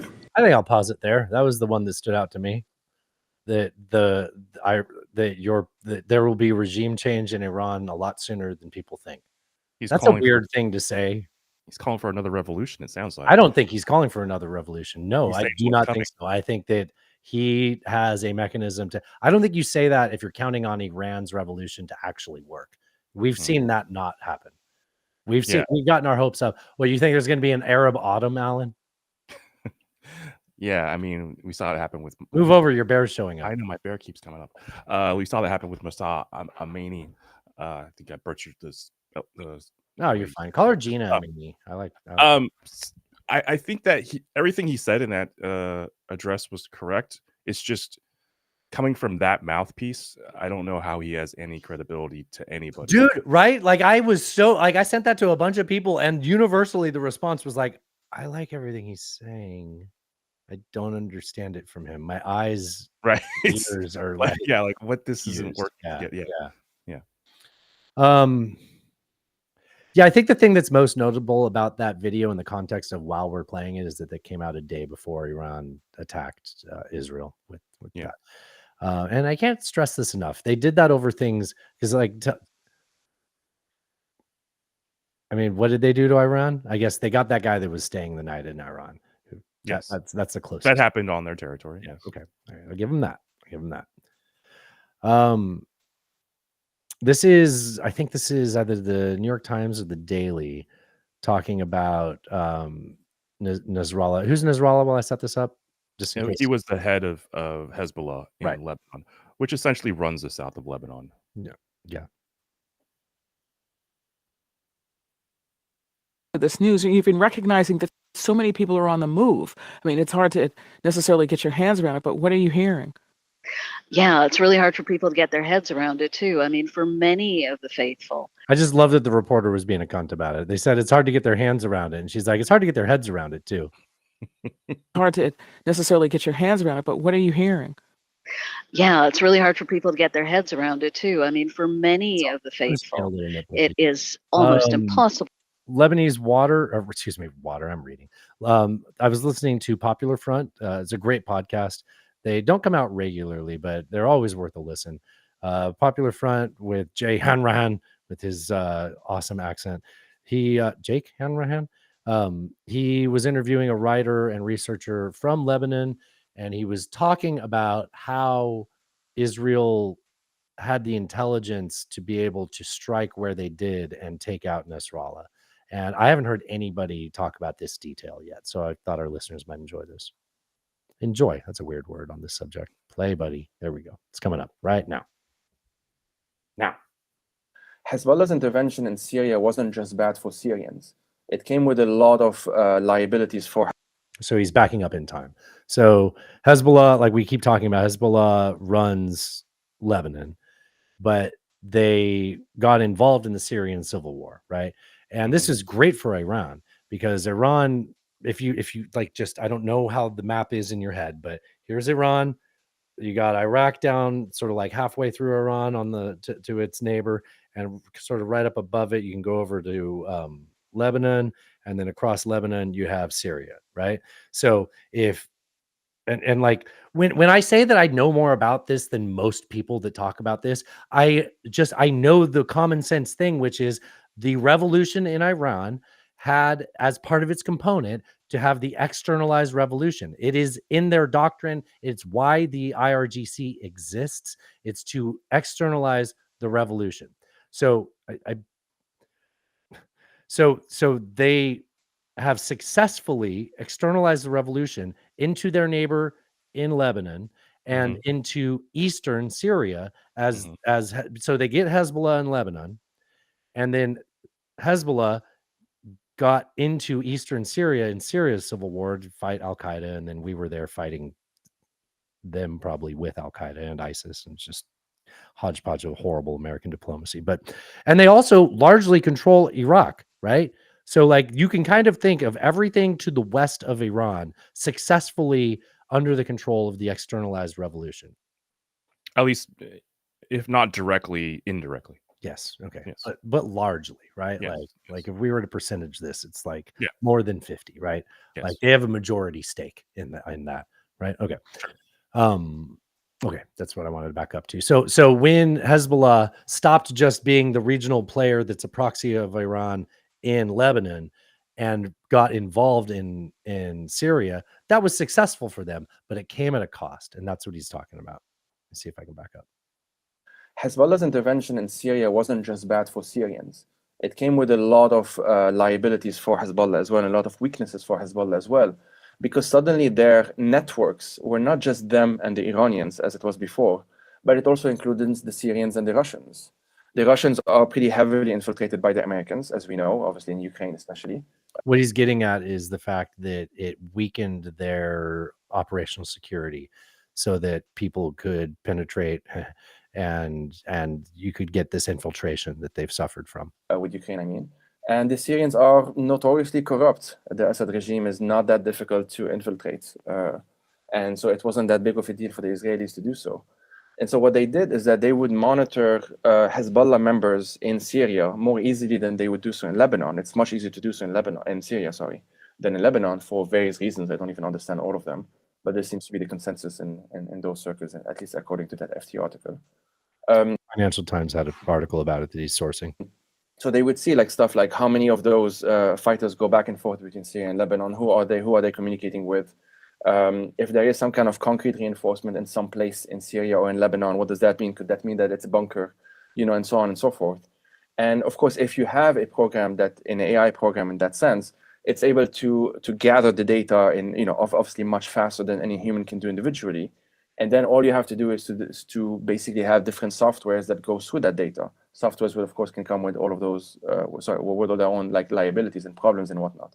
But specifically in the case of the liabilities and problems that they're skimming over is the fact that Israel is a lot more okay than most of the world would like, with them saying, well, that might have civilian casualties, but you would get the guy you want.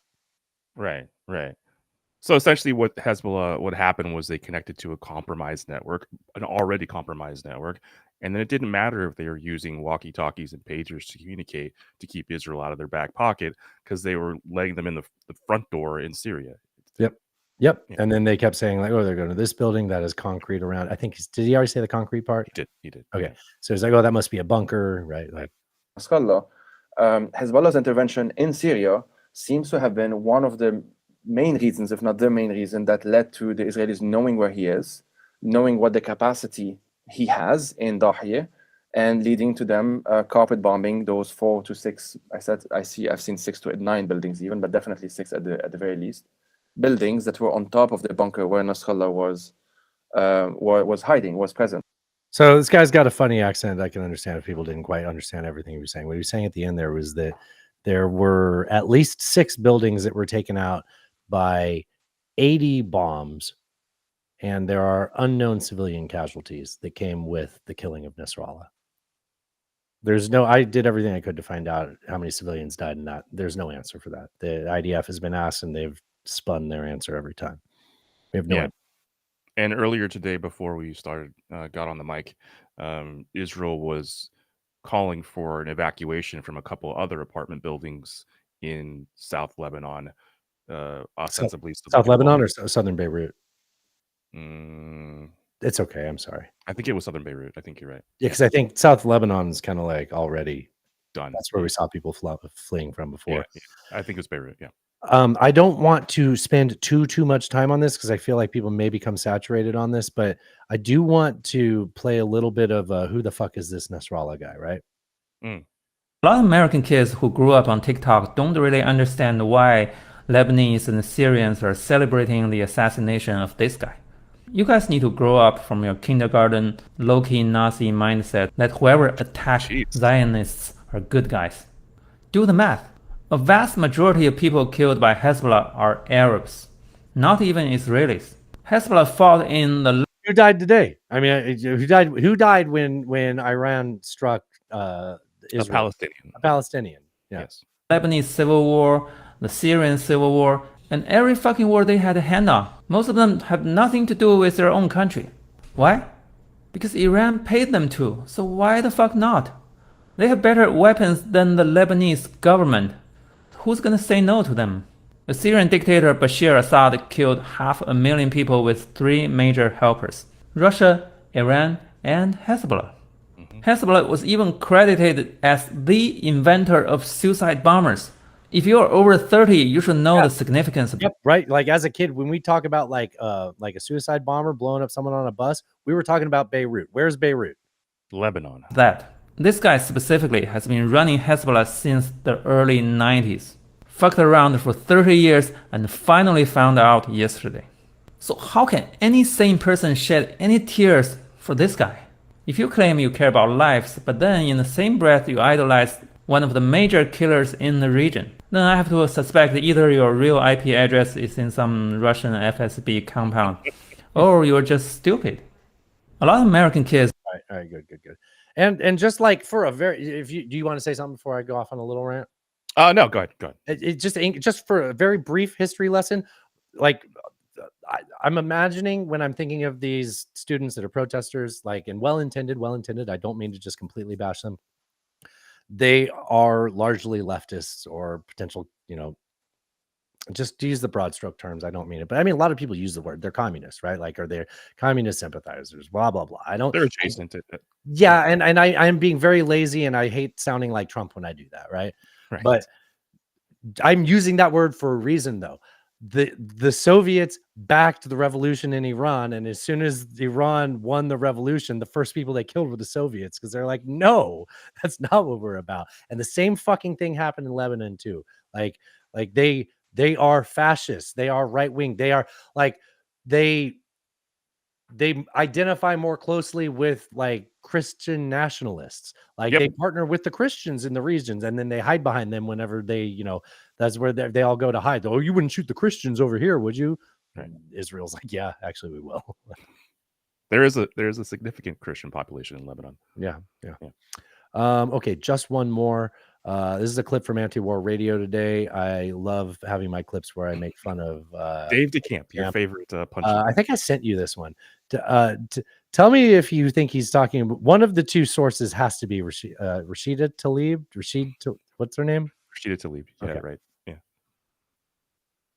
There's an apostrophe. These officials told HuffPost that the U.S. was permitting, quote, a nihilistic regional murder spree, end quote. A second U.S. official speaking to HuffPost was asked about the claim that the ground invasion will be limited and said, quote, it will be big. Everyone who says it's going to be limited is a white man who thinks 1 million dead brown people is limited, end quote. Does that sound like Rashida Tlaib to you? I mean, it sounds exactly like Rashida Tlaib to me. Sounds exactly like. Okay. Yes. Right. 100%. Let's go out of here with a little bit of a debate prediction that I stole from the Political Compass, the Instagram account. I don't mind stealing something from him because he stole it from somebody else, including yours truly. He steals from me. He's stolen from me at least once, and it pissed me the fuck off. Really? Yeah, it didn't even cite me. I was like, wow, that's cool. Little old none taken. That's fine. Here's we only played a little bit of it, and maybe we'll come back from half playing another bit. Have you seen anything spicy happen? I haven't been able to pay that much attention. Yeah, to that's it, so okay. no. We'll rejoin from half coming back to it. Okay. Here's the prediction that somebody witty shared there. I almost stopped the recording. You know what? Don't touch that. Don't touch that, Dustin. I got a button here I need to press. I need to do the halftime button. Okay. Tim Walz is going to see himself as the collected and intelligent candidate, but JD Vance is going to get in one 6th grade level burn. The Republicans are going to milk all the way through the election, and Elon will insist is the funniest meme since Hawk Tua. Sounds about right. Sounds about right. All right, see you in a bit.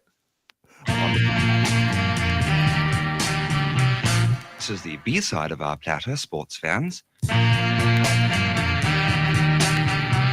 And I'm singing just for you, covered in sequins.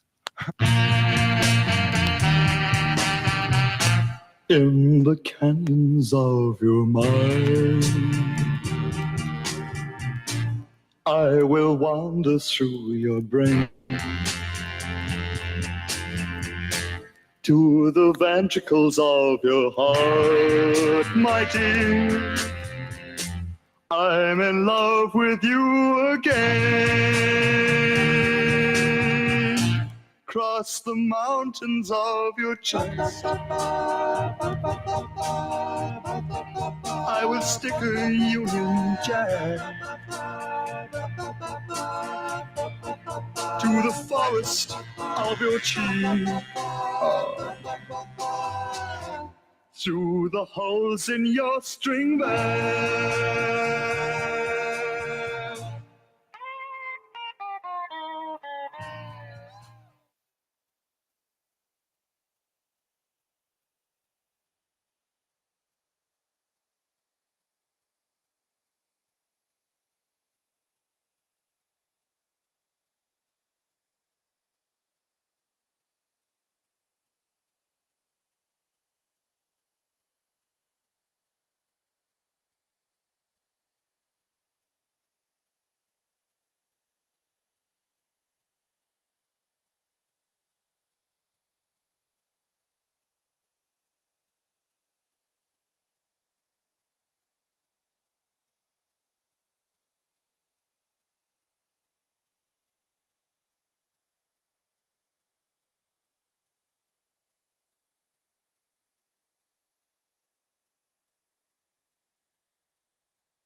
trying to get his purring on the mic. Sorry. You're muted. Can't hear you. You could definitely hear the purring. Oh, good. Yeah. Anything from the debate? Should we just drop it live? I guess we can just drop it live. Hey, it dropped to 85 degrees now. Oh, thank God. Before we were recording, I was saying it was 100 degrees where he lives, which is like unheard of. Yeah, it doesn't happen. Way around it, and he's bragged about that. We're just asking for fairness in it, and that's to help you out with childcare. Maybe you live in a rural area or an urban area and you'd like to get together with families in your neighborhood to provide childcare in the way that makes the most sense. You don't get access to any of these federal monies. We want to promote choice in how we deliver family care and how we promote childcare, because look, it is unacceptable. And, of course, Tim and I have been on the campaign trail a lot the past 7 or 8 weeks. And one of the biggest complaints I hear from young families is people who feel like they don't have options, like they're choosing between going to work or taking care for their kids. That is an incredible burden to put on American families. We're the only country that does it. I think we could. Why is he saying that when the Democrats are offering childcare payments? Because you can just have your parents watch your kids. That was what he said, right? Like community. And so he's like options, not paying for it, but you can, come up with something. Well, that wasn't live. Here's live. Democratic leaders to say that Donald Trump is a unique threat to democracy when he peacefully gave over power on January the 20th, as we've done for 250 years in this country. Really, dude? And after this debate and after this election, and of course, I hope that we win, and I think we're going to win. But if Tim Walz is the next vice president, he'll have my prayers, he'll have my best wishes, and he'll have my help whenever he wants it. But we have to remember that for years in this country, Democrats protested the results of elections. Hillary Clinton in 2016 said that Donald Trump had the election stolen by Vladimir Putin because the Russians bought like $500,000 worth of Facebook ads. This has been going on for a long time. And if we want to say that we need to respect the results of the election, I'm on board. But if we want to say, as Tim Walz is saying, that this is just a problem that Republicans have had, I don't buy that.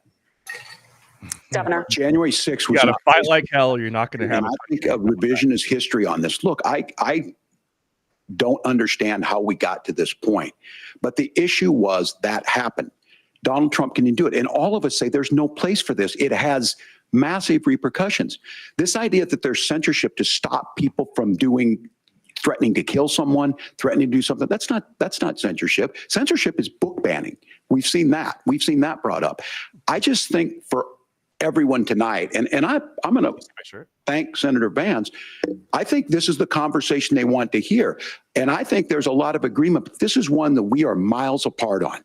This was a threat to our democracy in a way that we had not seen. And it manifested itself because of Donald Trump's inability to say. He is still saying he didn't lose the election. I would just ask that. Actually, he's now saying that they did. He lose the 2020 election. On that again. Tim, I'm focused on the future. Did Kamala Harris censor Americans from speaking their mind in the wake of the 2020 COVID situation? That is a damning non-answer. It's a damning non-answer. She's also the vice president, so no. For you to not talk about censorship. Obviously, Donald Trump and I think that there were problems in 2020. We've talked about it. I'm happy to talk about it further. But you guys attack us for not believing in democracy. The most sacred right under the United States democracy is the First Amendment. You yourself have said there's no First Amendment right to misinformation. Kamala Harris wants to use the power of government and big tech to silence people from speaking their minds. That is a threat to democracy that will long outlive this present political moment. I would like Democrats and Republicans to both reject censorship. Let's persuade one another. Let's argue about ideas, and then let's come together afterwards. You can't yell fire in a crowded theater. That's the test. That's the Supreme Court test. Tim, fire in a crowded theater. You guys wanted to kick people off of Facebook for saying that toddlers shouldn't wear masks. Senator, the governor does have the floor. Fire in a crowded theater. That is criticizing the policies of the government, which is the. She said, Senator, the governor has the floor, and the governor said sorry. Yeah, I gotta say, Tim does have resting sad puppy face a little bit. And he is, at least in that clip, apparently being run over by Vance. So I don't know. We'll see. I think, this sounds like a good debate. I mean, we knew going into this that Walz says I'm not a good debater. And JPJD Mandel is, he's a if he's anything, he's a slicky boy. You know. Yeah, I'm sure he had plenty of debate prep in Yale. Yeah. I don't know, but I mean, it sounds like they went toe for toe so far. So I mean, it wasn't going to persuade anyone. It doesn't sound like Walz got steamrolled, and if he did, it was in the way that we just heard there. So yeah, that particular moment, I don't know about. I think they went back and forth though. I mean, he had a response from every time, and he said it's a non-answer. So I mean, I think that's a good response to that. Yeah, I'm kind of good checking in on that. If you are, hey, you said it's hot where you live, right?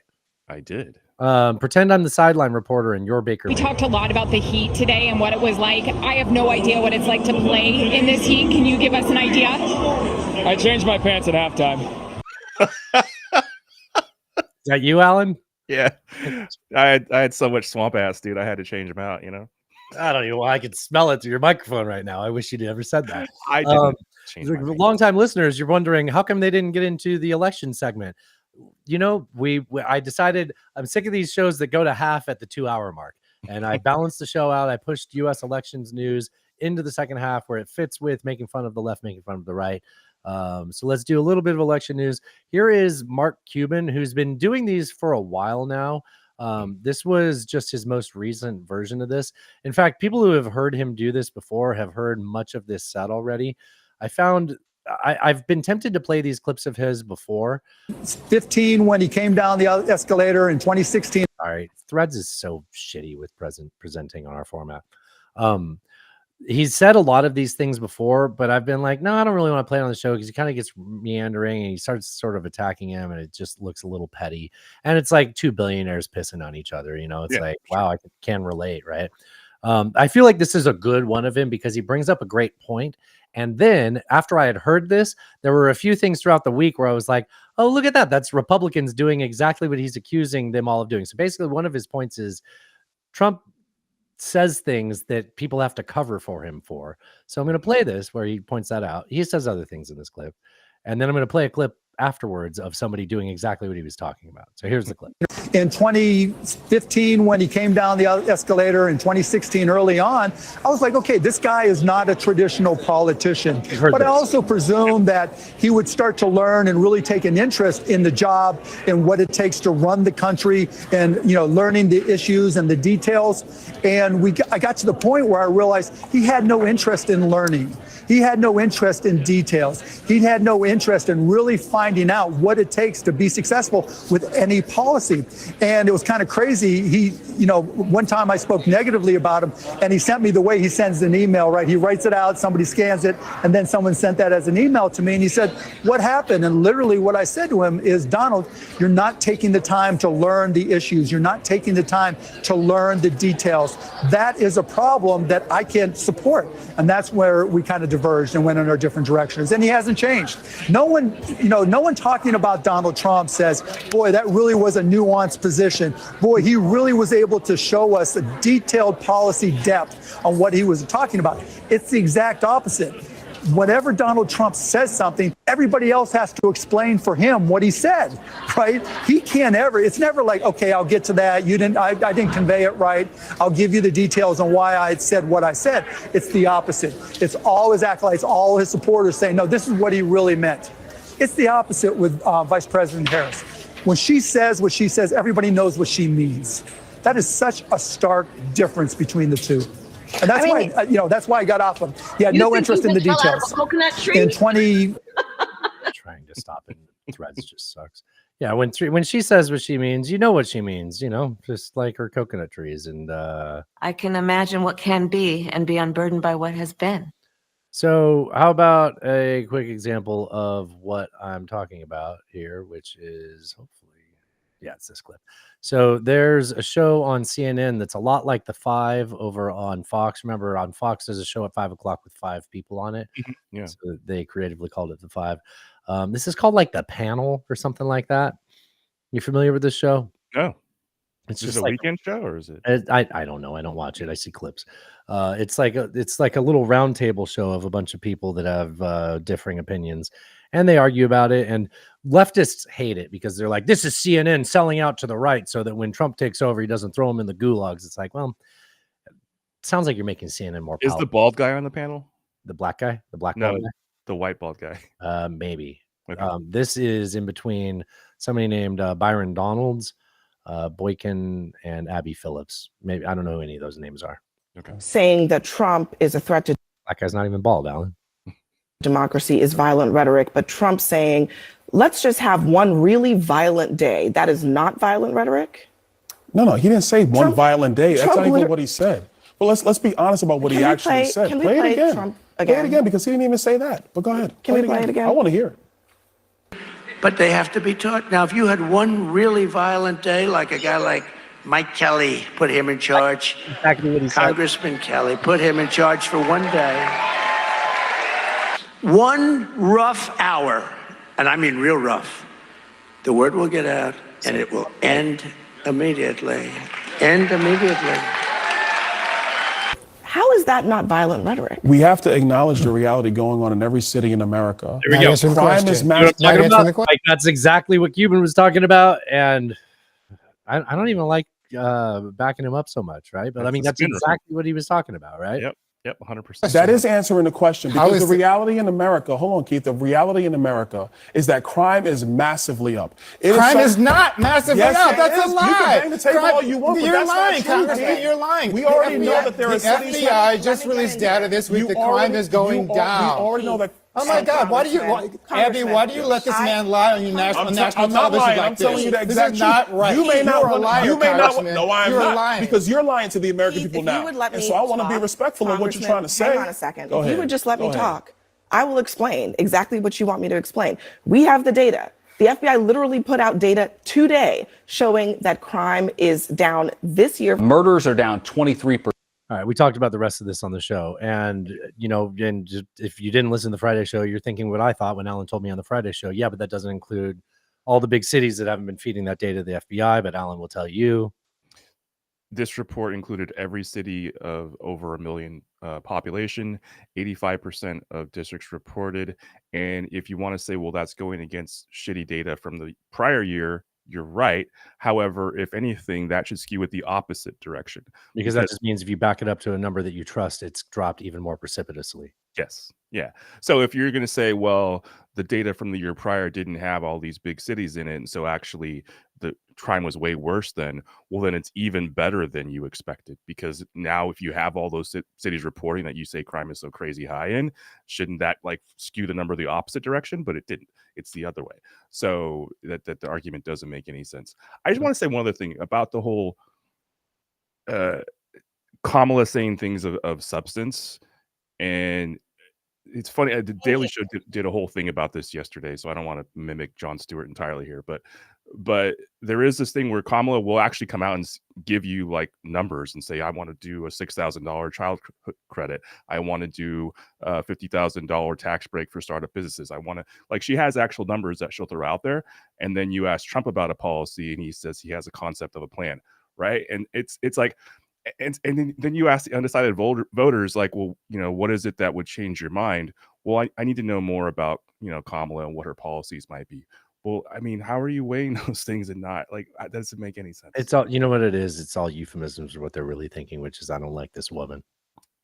Yep. Probably. Yep. Probably. I mean, Probably. I don't know. I don't know. I'm left with a handful of options of what it means, and that's the most obvious one that it means. At least some percentage for sure. Yeah.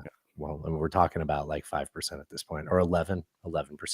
Very small percentage. And if we're going to talk about percentages on this show, I might remind you that there's one percentage to keep in mind. That's that about 3% of our national population is retarded. So, all right. What is this clip? I have it loaded. Oh, wow, man. I just keep getting lucky, dude. Like I forgot. So that has to do with this next clip. Trump wants to say the R word so fucking bad. Listen to this clip. I swear he's trying to bring it back. Telling Joe Biden became mentally impaired. Kamala was born that way. I mean, come on. If he's saying mentally impaired, you know what he wants to say. Oh, he wants to say. Telling Joe Biden became mentally impaired. Kamala was born that way. And if you think about it, only a mentally disabled person could have allowed this to happen to our country. Anybody would know this. You hear the people laughing? You hear did. You hear that lady yuck, yuck, yuck. Here, listen. Yeah. Only a mentally disabled person. And if you think about it, only a mentally disabled person could have allowed this to happen to our country. Anybody would know this. Trump repeated some of the insults at a rally on Sunday, sparking criticism from the American Association of People with Disabilities and driving several Republican lawmakers to try and distance themselves from Trump's remarks. What do you think about that rhetoric? I just think the better course to take is to prosecute the case that her policies are destroying the country. They're crazy liberal. Senator Lindsey Graham and Congressman Tom Emmer, who have both supported Trump, said in separate interviews that they felt he should focus on policy issues. With 5 weeks. Telling you, man, he wants to say it's so fucking bad. Oh, you could tell. If Trump brought back the R word, because I feel like Tom Segura went a long way to try to bring that back out of the coffin. Yeah, he did. If Trump actually used it, would it throw it back down the well, or would it actually become more of a common parlance? I think he would throw it back down the well. Throw it down the well. Throw the Jew down the well, so my country can be free. All right, sorry. The debate is over. FYI, they had a nice. Who won? I don't know. They had a nice collegial handshake at the end, and then their wives came out and had a nice little, kiss each other. Yeah, they had a little sing kumbaya moment. It looked like so. That's nice. Okay. Well, it's nice to have a normal debate. Yeah. I mean, that's my takeaway from what we jumped in on. It was not like, wow, this person is like, yeah. I mean, we don't know. Maybe he brought up eating dogs and cats. We're not sure. We didn't. Yeah, that's perhaps. true. That's true. Yeah. He was talking about Springfield, but he dared not touch it. It seemed from what we heard. Speaking of things like that, Trump keeps making it very easy for people that are undecided to not vote for him. Here's an example I have of that. Sit there and listen to her bullshit last night.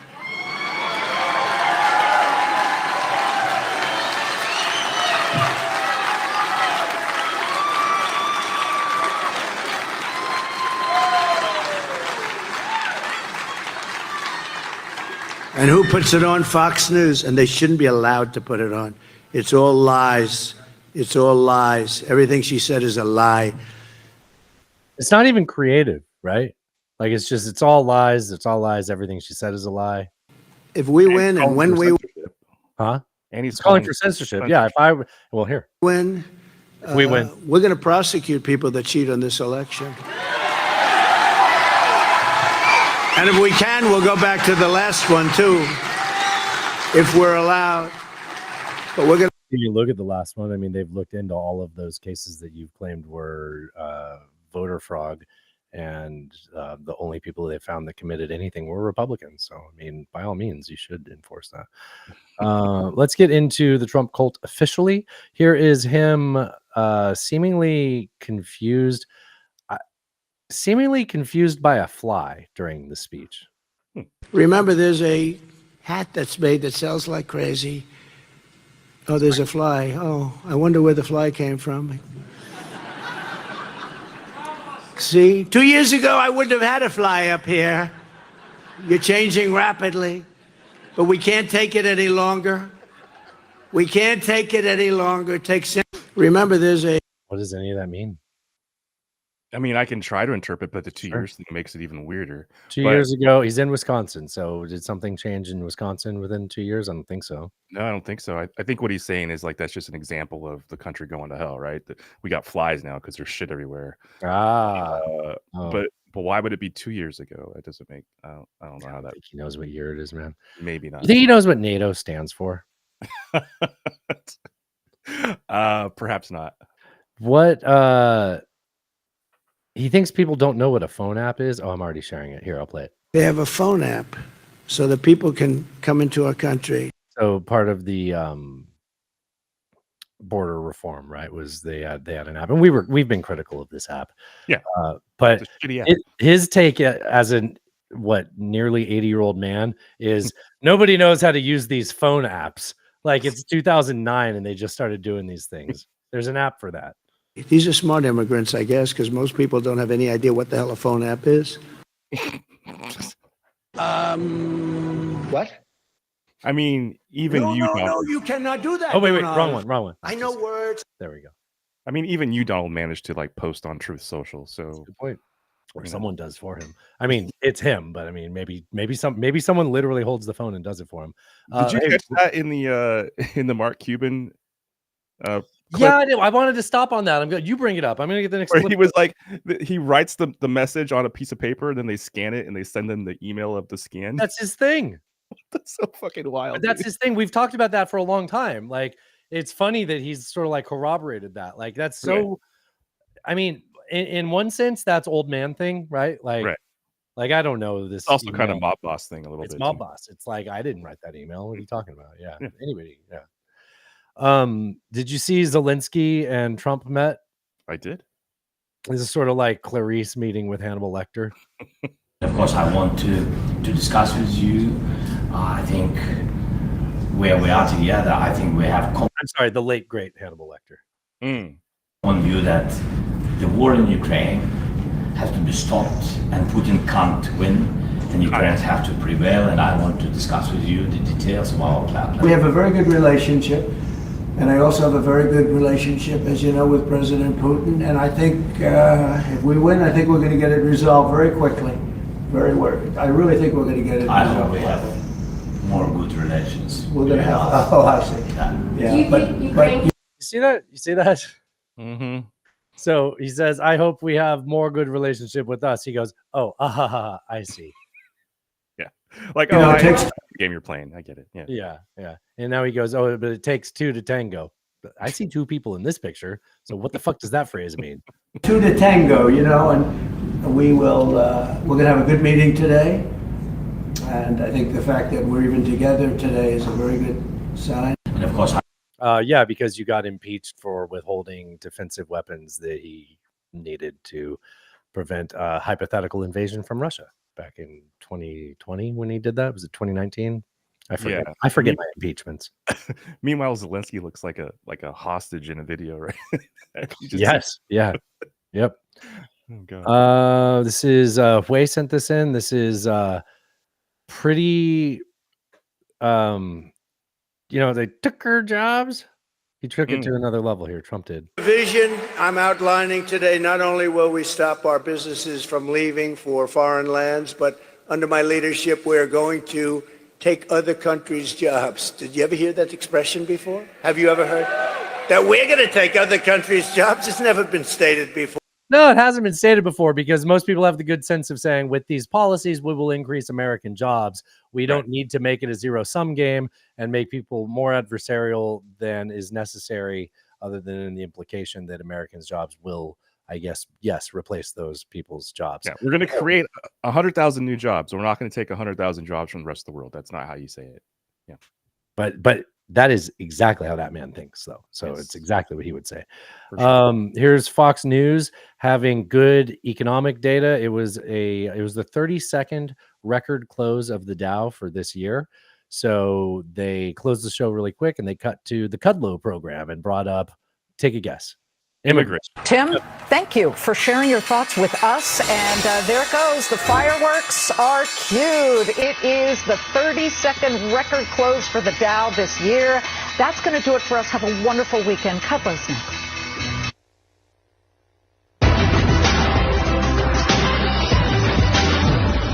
Hello, folks. Welcome to Kudlow. I'm Larry Kudlow. Horrible illegal immigrant crime numbers. This is on Fox Business, by the way. Apparently, Fox Business is big on the immigrant crime numbers. Who knew that was? Well, I guess there's business impacts there, but I feel like that's the second or third clip we've had of Fox doing similar things around good like jobs numbers. Yep. or economic numbers. Yep. We've done that before. Yeah. Here is, how at the debate he got all bent out of shape and the whole debate went downhill for him because she insinuated that people leave his debates early. That was Yes. literally like It was a triggering point. Yes, Yeah. triggering moment of that Yeah. debate. Yeah. Here he is still upset because they're saying that people are leaving his debates early. Nobody made him say this. I want to explain something. The people that you see leaving, because nobody ever leaves. And when they do, I finish up quick, believe me. But I couldn't take pictures at the beginning. So I take them at the end sometimes. If I'm late, the plane gets late, you get delayed, lots of things happen. There's a little hurricane going on in Florida, as you know. Is that an ivermectin ad? Ivermectin, we've got you covered. What the fuck? And again? What happened? What they do is they say, "Oh, please come up now at the end of my speech." I said, "Don't do that, because it looks like they're leaving, like your husband who owns this place." Here's you can hear him talking.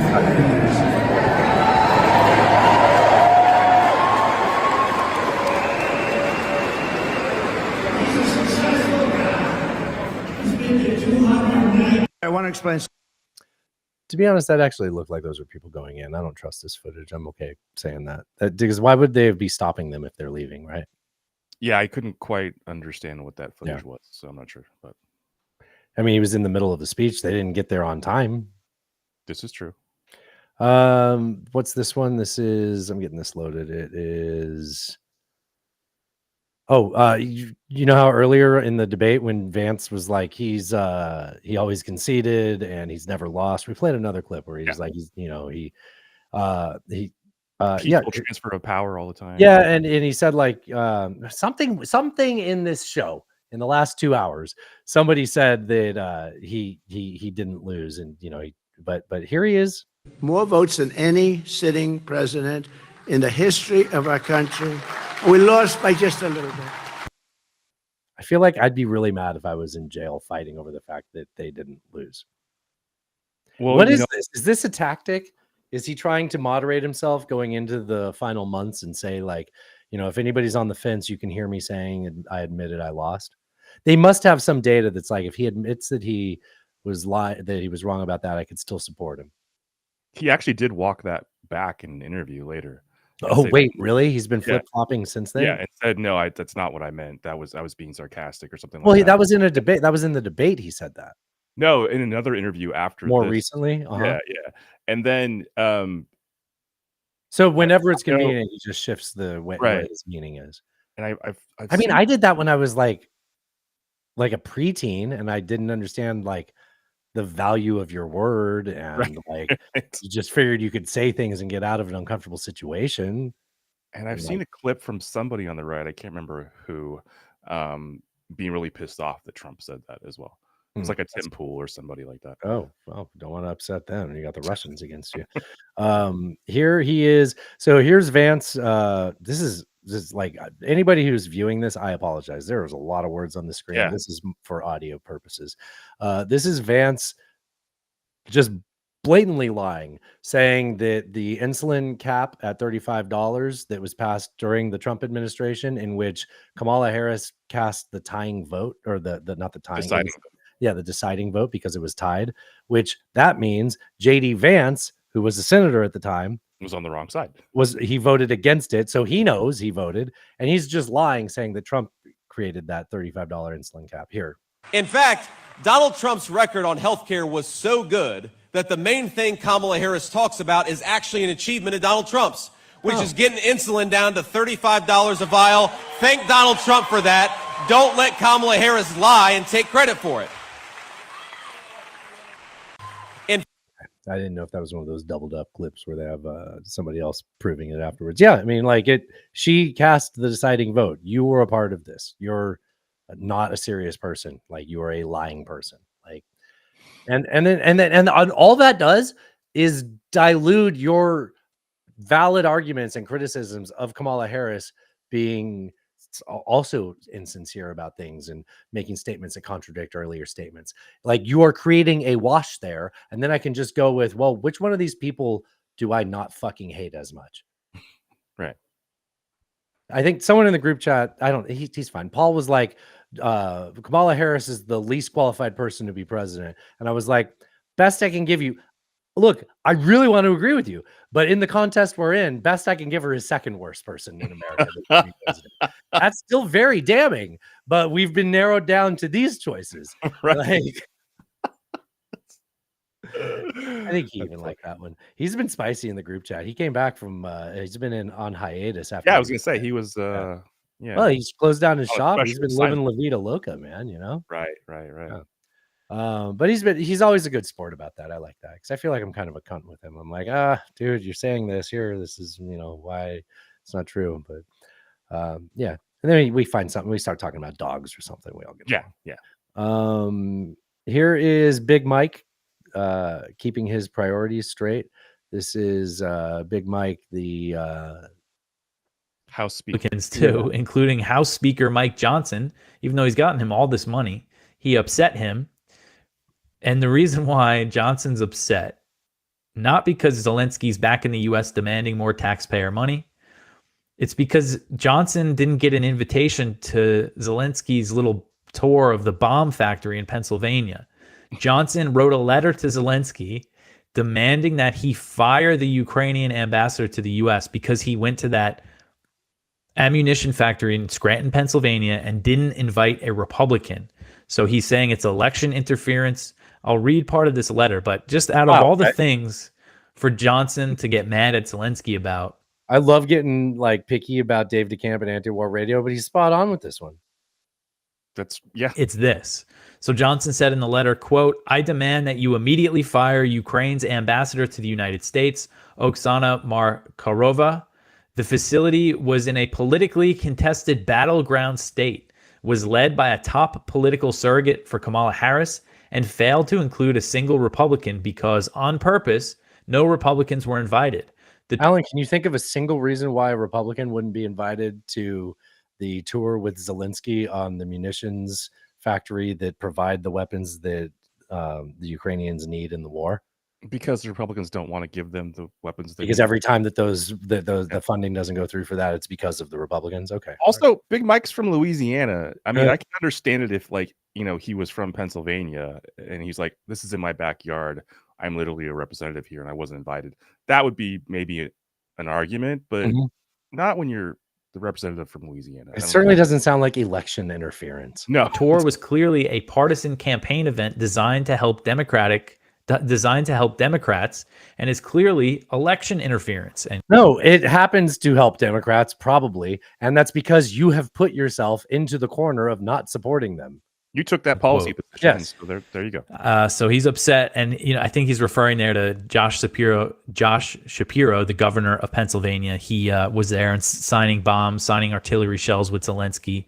And I mean, I don't know. I might not be in tune with the average voter, but I think that hurts the Democrats, signing bombs. I agree too. I think that I know I kept this going that long for a reason. I think that was why.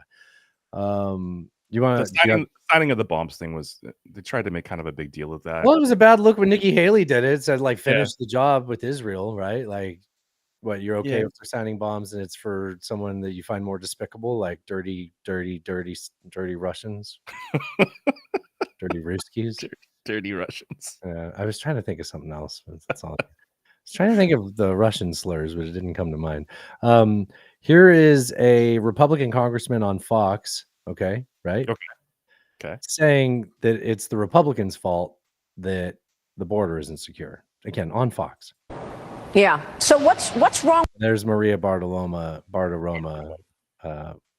one of the, what's that guy Joey Ramone's favorite news producer. With Congress then, Congressman? I mean, why can't you actually move the needle on securing the border? I understand you need a willing partner on the other side, and you haven't had that. But it's frustrating to see all of these illegals coming in and the drugs. It's weird that she would ask this question because she does the news. Like, she knows. You would think she would know. Also, is she recording in like a fucking warehouse? Why the mic is so bad, right? Terrible. Yeah. Drugs flowing in and really no movement. The problem is the Republicans, not the Democrats. We know how the Democrats are going to vote. It's too many of my Republican colleagues are unwilling to vote to secure the border. Yeah. So what's wrong with? He's not wrong. No, it's just wild that like she set herself up for that. We're wild. Out of the Trump cult. We're into best of the right. See, this is just regular Republicans. Okay. This is Fox not lying. Man, I got a lot of Fox on here. This is Fox talking about things for Republicans to be concerned about in Arizona. Oh, this is weird because this is Steve Ducey. This is Peter Ducey's dad. Oh, okay. There are going to be two other things that will drive people to the polls in Arizona. One, they've got abortion on the ballot, the constitutional amendment for the state. 7 in 10 of all voters support it. And the other thing is the Senate race, the U.S. Senate race. See that? He zoomed in on one of the people on the on the show. He's It's like, oh just no, don't say that. What are you doing? Yeah. Where the Democrat currently is leading Carrie Lake by, I think, 12, 13, 14 points with likely voters. Gallego. Yeah, so that is the background. We have set the table. You'll see her live a little later on. They were very uncomfortable. They Like, were. did you see them? They were all like moving their hands. They didn't know around. what to do with their hands. Yeah, yeah, exactly. Yes. This is Lauren Bobart. You know her from oh, look I have it right over here. See this? Oh, See the yeah. cutout there. I got the Beetlejuice. Beetlejuice cutout back Yeah. there. So from Beetlejuice musical fame, Lauren Bobart. I believe her point is the reason that they eat dogs in Venezuela is because they took away the guns. Oh. Venezuela, they eat the dogs. And it started because they don't have firearms. If the citizenry in America is disarmed, then we are no longer citizens. We are subjects. You know, here in America, we have gourmet treats for puppies. We have these amazing groomers for dogs. It's one more time. One more time. Venezuela, they eat the dogs. And it started because they don't have firearms. Look, I know your point, and I largely agree with the very next thing she said, but you're just such a bad messenger. You're Republican hot. That's what you are. And you got elected because you say things that make people be like, I like a chick that talks like that, and you won a popularity contest. I don't mean to not subjugate. That's verbs. What's the word when you? I don't mean to treat her like an object. Right? Oh, okay. Okay. Yeah. Objectify her. Objectify. I don't mean to objectify her, but what value has this woman brought to American politics? What could the fine people of the state of Colorado have looked to her and think, you're going to support the policy that's going to make me feel good about anything? No, you won a popularity contest, and I have a reason why. That statement was a complete non sequitur. That didn't make any sense. I was like, what? I mean, it spoke to me about my drawer over here, Alan. If you take my guns away, you're subjects. You're not. But logically, that statement made no sense. That part did. The part about they eat dogs because they took the guns away is a bit of a stretch. Yeah, that's the part I was talking about. Okay. Yeah, I know. I used to have a button that said, "Do they eat dogs?" Oh, right here. Does he eat dogs? There we go. That's been on here for a long time. All right, so we are here left with the best of the left and the culture wars. I think we're doing great, Alan. I have some best of the left here. Here's Kamala Harris word salad. So how she gets asked a very simple question, and she just coconut trees and what is versus what has been or whatever, right? Mm-hmm. Here's her being asked a question about the Middle East, solving Gaza. You might not be able to hear the question asker. So they're saying people are calling for an immediate ceasefire. What can you do? At the time, they were talking about Gaza. Prime Minister Benjamin Netanyahu is speaking at the UN tomorrow. He has refused to do that. What would you do differently to prevent the Middle East? Oh, I got you, Alan. It's actually Donald Trump. Yeah, look. Now, I do that for a reason, because if Kamala Harris gave this word salad of an answer, we would be calling her out about it. But we just let shit fly when this guy blathers. Listen to him. So they asked him what his plan would be regarding a ceasefire. This is a difficult question. And when Kamala Harris gave a bad answer for this, people gave her shit about it. And we said, I'd love to see him get asked that question. Well, here's his answer. You have to have that ended one way or the other. So as for the ceasefire, you have to have that ended one way or the other. Okay, we're going somewhere. Well, you have to have that ended one way or the other. The world isn't going to take it. World's not going to take it. You have to have that ended, and I would think that we're getting close to a point where maybe it can end pretty soon. We're getting close to a point where it's going to end pretty soon. So he's got a 4-point plan, and I don't know why people don't take him seriously, Alan. Here, step 1, you have to have that ended. Yes. Step 2, world's not going to take it. Step 3, you have to have it ended. And step 4, finally, you can end it pretty soon. I don't know why you don't take him seriously. That sounds like a great plan. All these undecided voters are so frustrating, right? This is him being so this is the man that earlier was that bat brain's up there and she's got no brains inside her head, wanting to say Mentally retarded over and over again. Yeah. But but him, 3D chess candidate is over there with his 4-step plan of ending it. The world's not going to take it, end it, and it can end pretty soon. I mean, it should be resolved. Totally. I mean, we should just do that now. Well, and that's the problem is if he were president again, that would happen on day one, probably. They would end it. The world isn't going to like it. They'll end it, and it's going to end soon. Yeah. Somebody else should just write. Kamala Harris should just do that thing she did with the taxing tips. With this, she should just be like, you know what? My position is actually Trump's position. I think that we should end it. The world's not going to like it. We should end it, and that it's going to end soon. Yeah, that's the plan. It's right there. One of two people for president talks like that. Like, again, I say this though, like that is the type of shit that we would have called Kamala Harris word salad, right? And he just gets a total pass for just blathering. Imagine if Biden said that. That's a great point, Alan. That's a great point. I got a Biden clip coming up. Hey, we are making fun of the left, and this whole scandal with Eric Adams has been a lot of fun.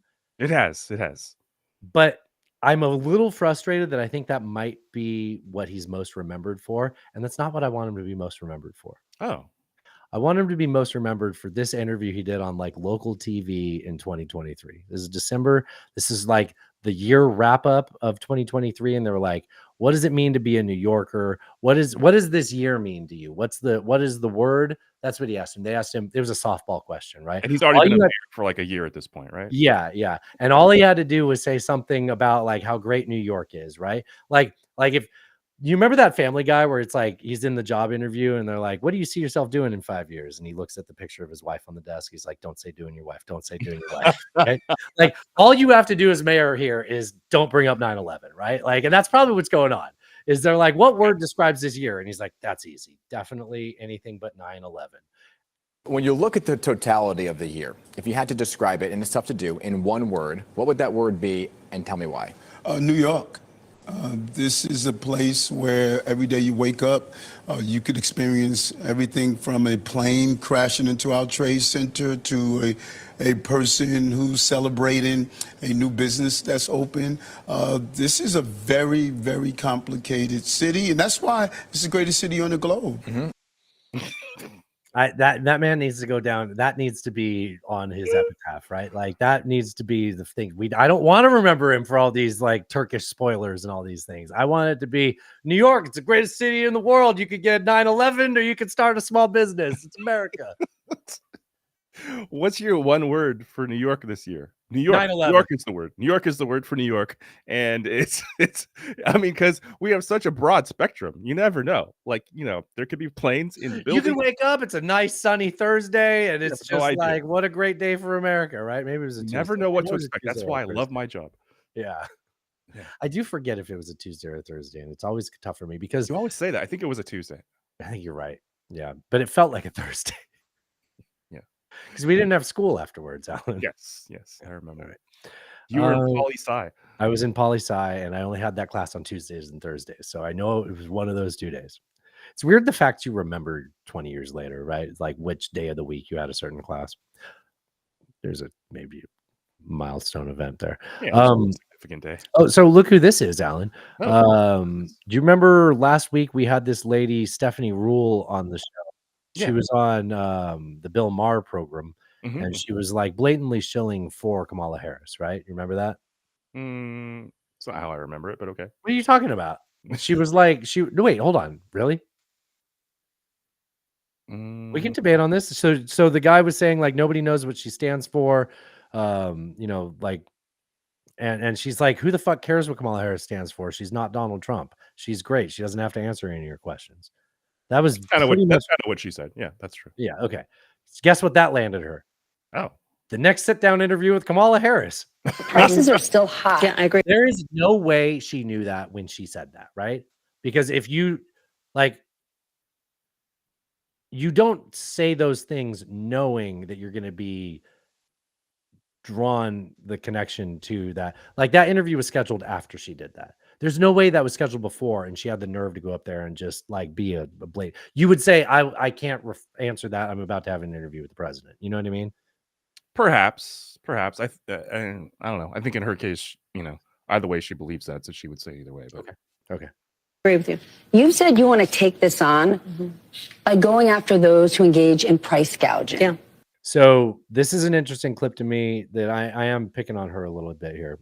This is the best of the left. I want to make fun of the left in here too. I certainly don't like this woman, and I can't wait to fucking hate her if she gets elected. People don't understand that. It's like, no. I really want to get mad at her once we're not in between her and Trump. I resent being pushed into this corner, actually. So I don't feel like most people would be set up by a question this well. Like, she's framing the question like, hey, can you make sure you tell everybody that's hearing this that you're not a communist? Donald Trump keeps calling you a communist. Can you actually call yourself a capitalist?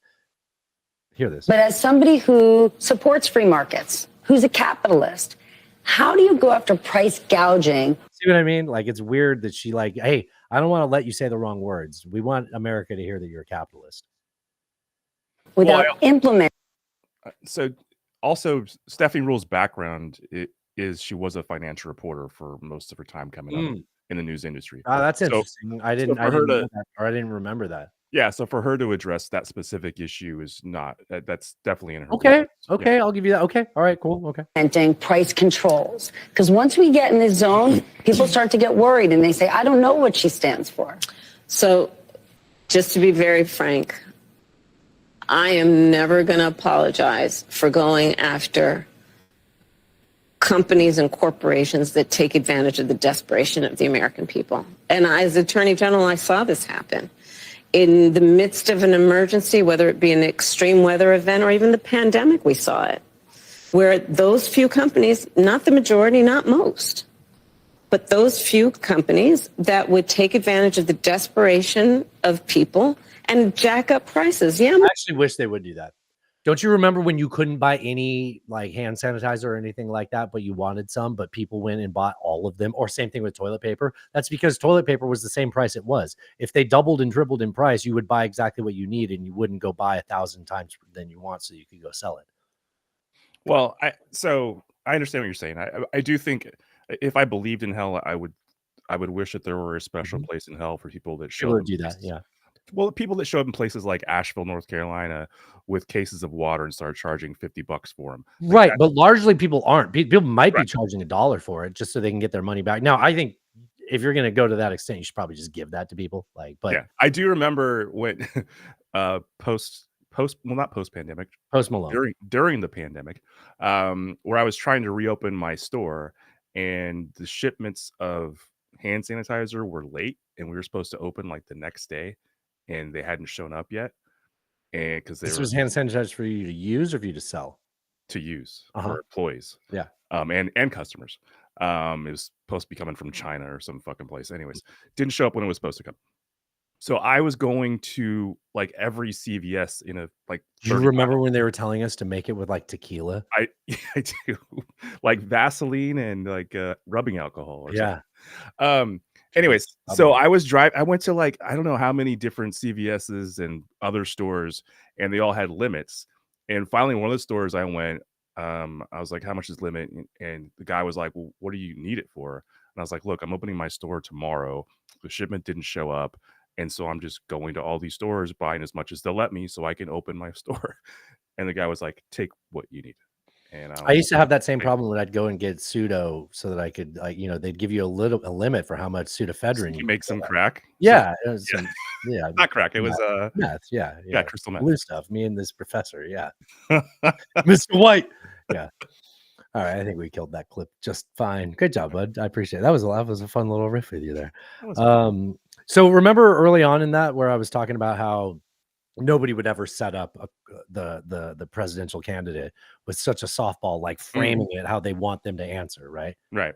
Hey, remember that time when Hannity was like, "You don't want to be a dictator, right?" And Trump was like, "No, I do. For day one, though, just for day one. For day one." Yeah. And he's like, "You didn't mean that, right? Right?" All right. Here's Joe Biden on The View. This is a very brief one.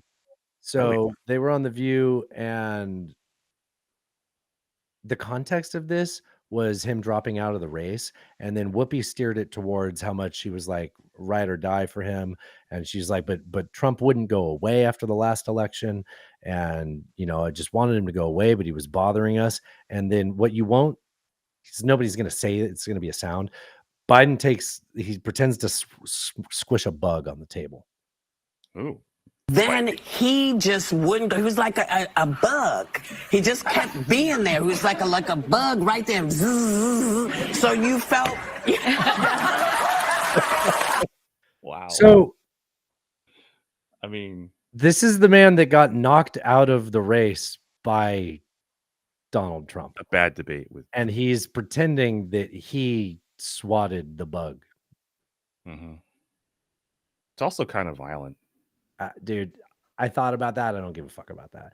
Okay. He is the person that got pushed out of the debate, out of the race, because he lost the debate to the person he's calling a bug that he's implying that he swatted. Like, it's just, I don't know. The hero worship there is just, okay, it's The View. Sorry. Okay. Yeah. Yeah. What do you expect? Yeah. Do you get my point? I feel like I'm not being. No, good. I understand. I understand your point. You're saying that he's claiming victory when it's not him. He's the one that, he would still be in the race if he I guess counterpoint would be that him doing what he did dealt a pretty catastrophic blow to. Sure. Yeah. And if anything, full context, he was probably talking about beating him in 2020. That's probably true. All right. This clip did not age well, especially in the context of today's event with Iran and Israel. What's the message to Iran? Don't. As President Biden said, just don't. Exactly. All right. One word. All right. Don't. Well, they did. So now what? Yeah, I don't think they listened. Seems like they did not. No. So the DNA test said that was a lie. It's another battle in the culture wars. Oh, not the culture wars. They're worried about a culture war. Culture wars. Stop with the culture wars. Let me just recap a couple of these that I didn't get to, and I don't think I feel like I have the energy to pretend like I care about, because it's culture wars. It's all kind of bullshit anyways. Like sometimes these are fun because we can get worked up over them and then sort of like diffuse the subject. There's a WNBA player who says that fans are Jenner. What? Caitlyn Jenner. Caitlin Clark. Caitlin. Yeah, Caitlin Clark. That's what I thought. I was like, can you remind me who you think Caitlyn Jenner is again, Alan? I mean, athlete, definitely. Yeah, definitely athlete. I don't think basketball is one of the 10 things in the decathlon. So play a game of basketball, play a game of one-on-one, javelin. I was just saying because there's only one player in the WNBA. It's Caitlin. No. There's that lady from LSU. I can't remember. Angel something. There's two. Okay. She wears the full leg thing on one side. She wears tights on one leg. It's a weird thing. I don't know what that's about. Like Michael Jackson. Just with legs, yes. Michael Jackson with legs. That's people always say. They're like, "Who's that one lady? Is like Michael Jackson with legs?" Yeah. So this WNBA lady was like, "Yeah, fans are yelling racial slurs at my at the opponents," and she's like, "Look, man, those opponents are my coworkers. I know these people. I'm not cool with you yelling racial slurs." I'm pretty sure if someone's standing on the court side of a basketball, especially a WNBA event where it's a bunch of, can you put in the pejorative I want to put in there, right? Like, they're not letting it slide that people are yelling out N words and whatever, right? Like, she's full of shit. She's making that up. She's 100% making it up. There's no world where that's existing. And if you prove me wrong, I'll play the clip on the show. I'd love to play it. We love racial humor here. I'm not taking Puerto Rico. The closest one I could find. All right. Another one was weaponized incompetence. I heard about this briefly, where the Montana online ballot that got sent to, I think it only got sent to overseas military personnel. That didn't come up in this clip. That didn't include the Democratic candidate on it. Oopsies. Just we forgot about that one. There's a lot of things on there. There's ballot measures and just like, we got the presidential question there. We just forgot half of the people in it. It could happen. And they fixed it quick. Well, the person that's in charge of that also removed 500,000 signatures from a reproductive rights from a petition that was putting reproductive rights onto a ballot, and she also has had a similar thing where they screwed up another ballot. But I don't know. I don't want to get into it. So there, I touched on it. How's that? Do you like Touching it? on it feels good. Yeah. I was hoping you'd say that. So JD Vance is on. He's having a guy go to some of his tour stops with him. This guy's pretty interesting. Do you remember last week when I played this guy? And what you're seeing now is a real Jezebel. You're going to see a lot of people saying that. It doesn't, it's like Pentecostal 101 when you've got somebody operating in manipulation, intimidation, and domination, especially when it's in a female role. It turns me on. I do remember. Yeah. I remember. I paused it here last time too. Trying to emasculate a man who is standing up for truth. You're dealing with the Jezebel spirit. What was accomplished was she can look presidential, and we'll go to this later. That's the seduction of what I would say is witchcraft. That's okay. All right. So he's been talking about witchcraft, and Kamala is a witch burner, right? Right. That's essentially, yeah. So that guy's been on tour with JD Vance, and here he is to explain what he means yet again. He's on And JD Vance, this is actually important. So this is on the 5. This is Jessica Tarlov talking about him, and then they'd play a clip of him. he is going out on tour. He's doing a town hall with a Christian nationalist who polarized the 7 Mountain Mandate, which says conservative Christians are called to rule society, and that Kamala is possessed by demons. You know what? If you don't Would I be wrong if I interpreted some of the rhetoric I heard today as that he's up against something other than that, something that borders on demonic or spirits that are evil? You didn't hear that wrong. You heard that right. So that was that interviewer asking him. He was like, "Am I hearing you say that there are demons involved in this?" And he's like, "Yeah, you heard that right. This is on CBS News." Wow. Yeah, so to the extent that government can be empowered by other forces. So in a biblical worldview, you have principalities, powers, rulers of the darkness of this world that work through ideation or through ideologies. He's just seeing that Alex Jones have his empire dissolved in court, and he's like, "I can jump in." I was just gonna say this sounds very Alex Jones like. Yeah. He always That he's like, embody- they're demons, they're evil. He has this weird concept of God that sounds awfully like the devil. Yeah, it's themselves in people and in gates of influence. And so you look back in history and you say, well, it's demonic what Stalin did. Like you listen to Bill Federer if you heard his presentation today. And you go through that and you go, now, I listen to him because I always get something out of it. And you say, I had no idea that there was that much organized evil behind, CIA operations, for instance, in a coup with other countries. You had no idea. These are decades old. Come on, man. Or if you're dealing with, like I said, if you're dealing with Mao and their purges in China, or what Stalin did, I understand what the brown shirts were all about in Hitler's day. So if you're a Christian and you really believe in spiritual activity, that is before January 20th. All right, I guess we're good with that. Starting to repeat. I kind of wanted to hear more what he was saying there. Yeah, those Christian nationalists are interesting folks, to say the least. Yeah. Yep. I drove by one of those guys that had one of those tree flags up. Oh, really? Yeah. There's another guy over here that has the upside down American flag. It's just like, well, that same movement is very invested in Israel, doing what it's doing. Talk about it. Are you talking about like the red calves, or are you talking about the in general? You know about the red calves? That doesn't ring a bell. So I guess maybe it's like somewhere in the Bible they said that there needs to be like these red cows. Oh, yes. Yeah, the Holsteins. Yeah. And so they're like, these cows like don't exist like pure red calves.